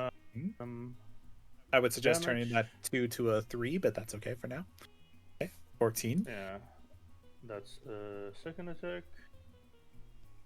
I reroll. I have 3. I can reroll. Yep. I think. I'll turn the one the. It only has 2 armor, so you're good. You hit anyway. Okay, cool. Boom. 11. Nice. And the third attack. Ooh. Jesus. And you've already used your reroll, so you can only use it once per round. Okay. Unless you have 2 determination left. In which case you could spend your last 2 determination to do that. Let's do that. Let's just do that. Yeah. Okay. I Okay, have one. you can re-roll it again then. Okay. There you go. That's fair. 12. Okay. Yeah, you just unload this blaster. Oh, forgot. Forgot that. Oh yeah. We gotta add that extra pure damage in there. Yeah. So yeah, you just unload this blaster, firing it at this creature. Yeah. As it once again wails in energy. This time, everybody but Abelia takes 15 damage. Oof. You know, I'm going to continue reducing all that by 6. Everything I I've know. taken, I should have reduced by 6 to 1. That's right? true. So I should actually be at. I should have been at what 34 because I reduced them Uh-huh. by 6, and then 15 minus 6 is 9, so Mm-hmm. 25. But 25 points. All right, you said 15 damage, or you already took it off? Yeah, I already took it off for you. Oh, All right. whew, our architect's looking a little rough over there. Yeah. All right. Are you going to be moving or doing anything else on your turn? Can I assist? Can I assist Belia to get out? Yeah. So if you want to use your movement action I now, will. if you want to sprint, because movement actions don't actually require an action, they just Uh-huh. require your movement. So Yeah, you could double your movement. Yeah, I'm gonna double my movement hopefully, and then I'm gonna go drag Avelia back. Okay, you would have enough avoiding stepping on that. So altogether, you two could get back to right here. Okay. Yeah, I'll stop. Come with me, dangerous, and I just like drag her along. Drag the dragon by its tail. Drag the dragon. Yep, drag the dragon. Get No. back here. We're just dragging him around. Now it's Roger's turn. It is Rogers, and then Dr. Colette. Yeah, again, there's not much. I can't even. I don't even think I can use. Did I tell you about the time? Because can you really do that to a brain like that? Like, I don't think that work. You could always Try shoot it. it. I mean, that's literally all I can do is shoot it. You could say an encouraging speech to your comrades to help reduce damage they might take, or potentially true. give them bonuses on their next check. You're a negotiator. Just because your rules don't specifically say it, if you can think it, you can speak it into existence. Okay, in that If case. he believes it. I think in that case. I'll Don't probably believe in yourself. Believe in us. Believe in the us that believes in you. You had to put that at me. Yes, I did. You had to put the god of the biggest bird, the god stand on God's radar. I challenge you for that title because This is I this is watched what that I would while I call was homeless. nice. This is what I would call gotcha. All right. Encouraging speeches. In that case, yeah, I will activate leadership on this one. All right, guys. We've got him. We're off to a good start so far. Let's keep up the pace. Let's take this down. Squish. Is that an extra action or is that my main action? That would be a main action. No, actually, it would be an extra action for your speechcraft checks. And then you can make an additional action. All right, so I gotta roll speechcraft for that. Yes. Okay. Lane. I'm gonna go ahead and use one of those. Turn that last 3 into a 4. Or just turn a 4 into a 5. Turn one of the 4s into a 5. Yeah. So Okay. 3 successes out of that. Yeah, and since you have 3 points in speechcraft, you don't even need to use determination. You can just use one of your pips to increase it. I was counting on that actually. So yes, all of you in this presence feel very encouraged, and we'll say that your next damage will be reduced by 50%, and you get an auto hit die on your next check. Ooh. Nice. Which Very encouraged. Now. is good. Well, go ahead and finish what you're gonna say because I gotta move my next action after I've got something in mind. And of course, as I'm saying that, I pull out my plasma pistol, and I just fire a quick blast off right at the brain. All right, make a weapons mastery check for me using finesse. Brain blast. Brain blast. Oh, fuck off! You could turn that 4 into a 5 with your last determination point. Yeah, I'm gonna have to. I actually got more determination points than that. I got 4, but yeah. Oh, well, there you go then. Yeah, you You can can turn always that 4 into a re-roll. 5. I'm gonna spend 2 and re-roll that son of a bitch. Because that's not gonna Okay. be successes. That's more like it. There you go. That's much better.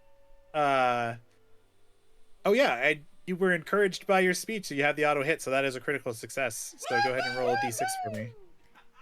All right, roll a d6, baby. I'm getting it. 4. Nice, 4. a 4. So the brain is stunned as well, and you get an auto hit die on your next check against it. Yeah, Beautiful. I think we are not really allowing Brain Chan to do No. anything. I don't think you are. You give that brain an inch, it will take a mile. More I like mean, it'll you've take seen one what it's shit. done against you guys without even attacking. Yeah, we're not giving it a chance. Roll damage. Nice. Yeah, it is in a bad state. But it also seems like it's still feasting off the crystal itself. So it seems like it's in a weird limbo state of where it's healing itself while taking damage. A paradoxical statement here. But all right. And I believe it is Dr. Colette's turn now. Yes, it is. So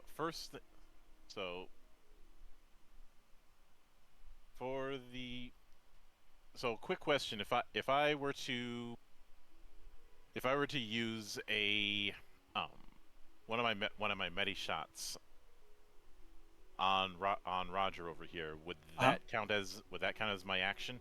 Medi shots are an extra action. All right. And actually, Hey, just stab it's 'em. Solera that needs it more. They're both at 6. Oh, Yeah, Yep. but one of them is close enough to me to I can actually use it on them. fair. Indeed. I don't know why that's showing 6. I'm at 12 according to my calculations. Oh. For Solara? Yeah. Okay. I don't know. I might have accidentally put in the health while you were in there, so. So I pull out one of the meta shots and just jam it right into Roger's shoulder. No bedside manner here. Just stab. Mm-hmm. Which I believe heals for 15 flat health. 15, but it's 15 You're plus right. plus You're a mentality healer medic. Yep.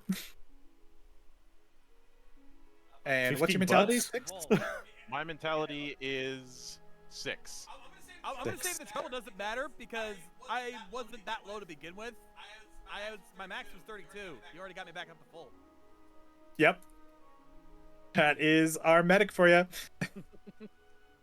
And I believe that would. Nope, nobody's in range, so I wouldn't be able to use heal and harm. At least not yet. You can move. So technically, it is within range. These are all the brain's synapses right here. Oh well, in that case, I'll use it. Yeah. So that'll So- be 30. What is it? 30, 32, 31? Wait, no, 15, 21. 21. Yeah, Mhm. that much. And now I'm going to attempt sustained fire to heal the shit out of everybody. That's probably a good thing to do. So let's see how. Okay, just one again, so I'm just doing 2 attacks. Mm-hmm. Healer healing. A healer doing healing? Never. Right? I love the combat medic healing because they're just like there's so much combat stuff they can do, and it's just they can heal at the Well, same time. That's one of the things I said. Normally, the problem with medics is that they have to play very passively. The combat medic does not have that problem. Nope.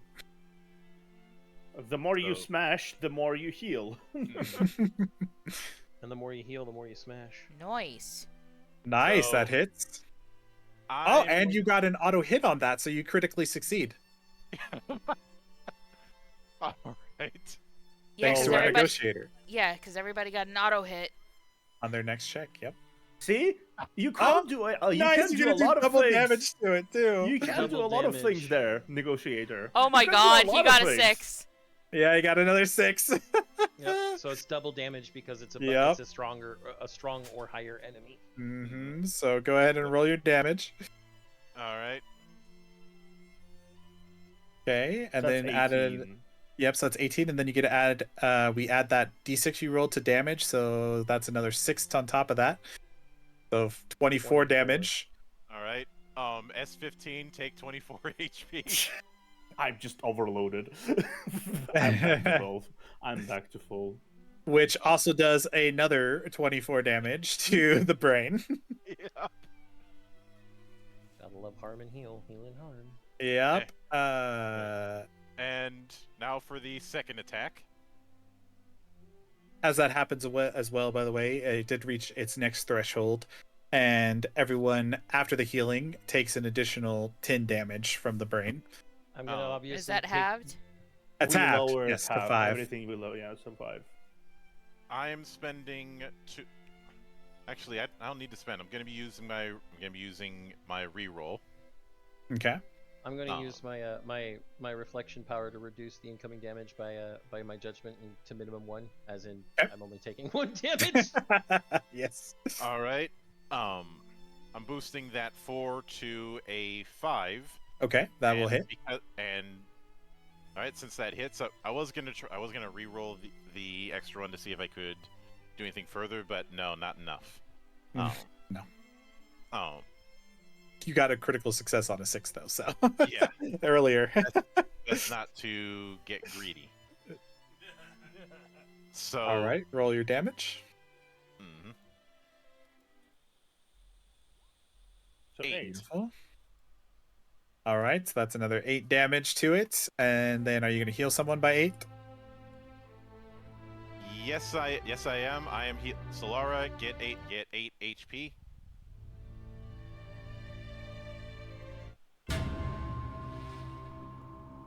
Beautiful, beautiful. Nice. That's And nice. actually, shouldn't I be adding my mentality to healing? It's only with your medical items, not your medical weapon. Okay. So when you stab someone with the healing device, that gets added. But if you shoot something and heal, that does not get added. Yeah. All right, perfect. Anything else, good doctor, on your turn? As this whole shit is happening, we're like, I'm dragging the Drake, and I just hear like a tick. Yep, indeed you do. Or like the shield recharge in Halo. Yeah, I can go. Yeah, and see yeah, that. Mhm. Just like, I think that will do it for this particular spot. just Now imagine for my my brain. magic crystal. Yeah. Just imagine my brain is just like gearing to do attack. Yeah, it's just like. It's a good thing you did this. So yes, the strange crystals that were thrown with your activation on them do blend together, and they create the sigil rune of ever change that belongs to Sylvana herself. Yep, to Sylvana herself. And the room fills with laughter. This Oh, like boy. maniacal and joyful laughter. Oh boy! And you see these crystals begin to shake violently, and as they begin to pull apart, this huge, basically Kamehameha blast just fires directly forward towards it, shattering the crystal Mhm. and the mother brain inside. As an entire tear into the realm of Everchange opens up. Basically, the tear into the arcane spell, except manipulated by her to be Everchange. It's basically the arcane superlative, but Reflection. Exactly. And it man. tears into here, and the room begins like flooding with these swirls of like chaotic butterflies of blue and purple just flying through the room, and crystals shattering everywhere. And as this happens, an emergency alarm activates in this room, as it looks like the core is beginning to absorb too much of this energy and is about to detonate itself. So with that, you probably all want to run. Yeah, running Yeah, sounds we like a cheese good it. idea. We Yeah, cheese that it. sounds We great. cheese it. And let me see if we have time to get to our vehicle here. Wow. Abelia I hurriedly rolled- shifts back into her I normal rolled a form. 100 and I rolled 100. You guys are fine. Yay!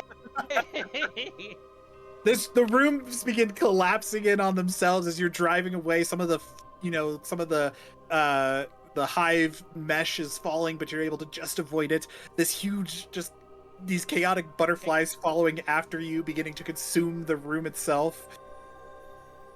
Of course, in Rima, once again, Elle puts her hands together and thank you, Mother of all changes, for your changes have brought us victory. and then out of character, hey, Pillar of Dawn Warthog run anybody? Yeah, exactly. What happened just now, I feel like I imagine it's just like, this is the equivalent. I'm gonna call my mom, I'm gonna call my god! Just like a lazily, just like, Elle beam, is- lazily. Okay, so just so everybody knows what tear into the arcane normally does, Mm-hmm. strike a rune of shattering down in a line before you, tearing into the arcane realm. In this case, it was changed to the realm of reflection. Mm-hmm. It is a 20 square straight line. After the rift opens, charged crystals of the arcane realm pour forth. All beings within that line take 80 elemental, all element types of damage. The targets must perform a contested arcanting check. On a failure, they are inflicted with both a major and minor wound. Yes, so it's scary. Except this time we changed it to the realm of Everchange, so now it's all this fun mimicry fuck you damage. Exactly. And so yes, has we.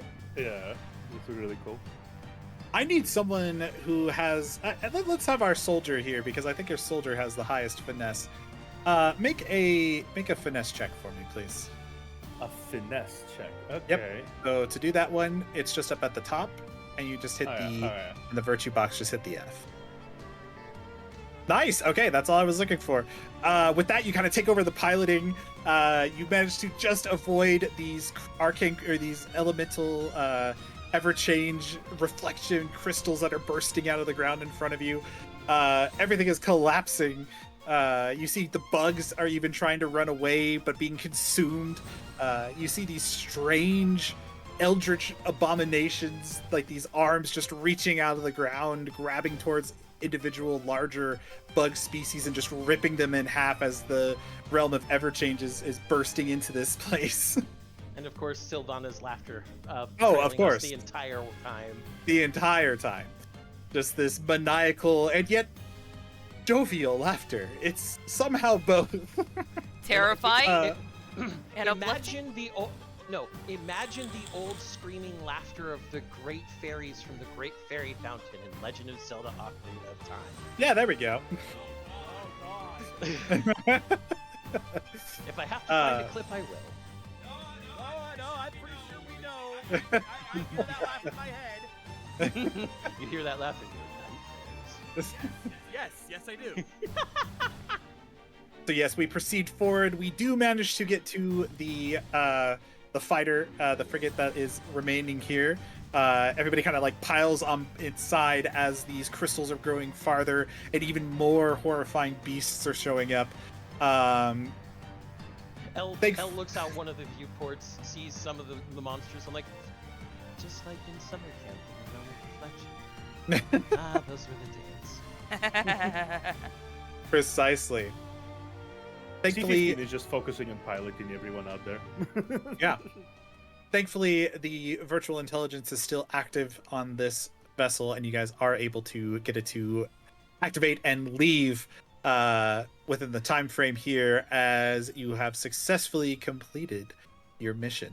and just like that, the starship that was once behind you, you watch as it slowly transforms into a purple bluish various different crystals like taking over the entire shape of it before it all comes crumbling back in on itself, creating an implosion within itself and vanishing from this area. In doing so, the rift itself closes afterwards as well, and calm returns to space. Elle is looking at the viewport for all of this. Then she turns her head to look at the rest of the party. I told you I'd throw it in a hall of mirrors. You're correct. And that will be the end of our one shot.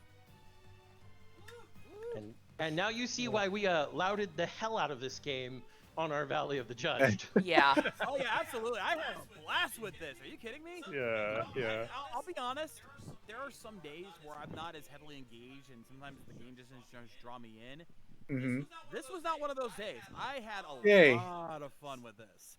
Yeah. That does my heart good to hear. The whole point of this system, like literally our trademark for our whole company, is this is going to be fun.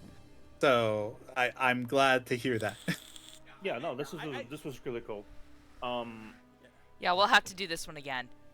Yeah, the chaotic nature of the encounters and how they will go, especially like, yeah, we rolled well, right? But like that, the entire Mother Brain encounter, where we basically just one after another, and then we proceeded to run back, and it was like similar. Go, cool guys, don't look at explosions. And just like...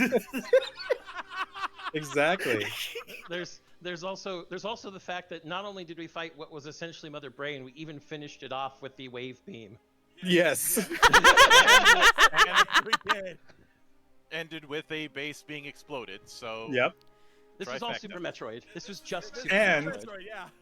And even I joked about me being like not able to fight, but yeah, looking back, when you really look back at it, I was happy that I was able to contribute. Like, even if I didn't directly help, the fact that I set up a lot of the big plays at the end, yeah, that's the kind of thing a good TRPG should do, is that make sure Exactly. that those who aren't directly fighting are contributing and engaging. And that's something a lot of games struggle with sometimes. Sometimes it feels like a lot of games want you are just focused on the player individually and not focused on the teamwork aspect. And that's not what I felt here. I felt here we worked together to pull this off. oh, good. That's Yeah. what I like to hear, because that's why I designed the system. Teamwork. Well, and John, you'll get a kick out of things if I can somehow pry our other Trevor back into the temple. Yes, the other brother Trevor in Heavens and Heresies. Mhm. But the big thing here, like I mentioned earlier, John, we're playing the classes straight. You Yep. could very easily, by pulling other non-exclusive features from other classes, build a negotiator that is both good at being a buffer and in combat. I don't doubt it. Now we'll definitely Yeah. have to like do a full campaign with this. Was just good Absolutely. because that's what this system's for. Because not only do you get to dive into the wacky, fun stuff that happens in a one shot, but every roll that you made here would have counted. You would have tracked it, so your characters advance as you tell the story. And you dive into all these weird, wacky things, and the campaigns, like especially longer campaigns, is where Veil of the Void really shines. Because you get to make a character exactly your own, and you get to see how the story affected your character. Oh yeah. Yeah. I'm definitely only would look hoping toward- Go ahead, Theo. Yeah, I definitely would look forward to something like a Dogger, because I see a lot of potential in terms of how each characters can shine effectively in their own unique role. And how like you can build a space samurai soldier or something. Like it's how it actually perfectly sums up how like maybe their principles get challenged and they add new kind of like features from other classes along the way, and that would signify there's their kind of like behavioral shifts across the campaign, or maybe they stay true to their principles and just continue to develop into this space Ronin kind of aesthetic. Fucking space Power Rangers can also be a thing. Yep.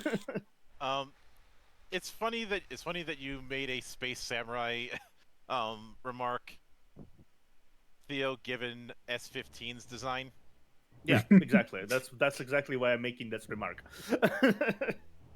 I'm Exactly. only hoping that when we get Legend Edition out to the masses and they start playing, they have as much fun with customization and the things that we've built. Because it's very clear that with Veil of the Void, you've put so much work into making sure this is just going to be fun, straight up. I have tried, and it melts my heart to hear how much you guys are praising it right now. I'm Yeah, glad that you was had an fun. absolute blast. Yeah. And it's just the start.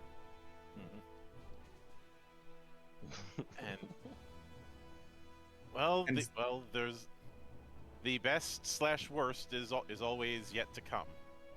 But I think that will do it for this particular episode of Cloister the Dice. We will be back here next week, continuing our adventures through the wonderful and wacky world of Sword World. Yep. More adventures in Raxia itself. Mm-hmm. And where I'll be breaking more ankles. At this And- point, it's kind of become his calling card. Mm-hmm. Well, perfect. Yep. Perfect, And yeah. of course, we will be. Of course, tomorrow will be the return of Geek Watch, and yes, I do have something appropriate for Revenge of the Fifth.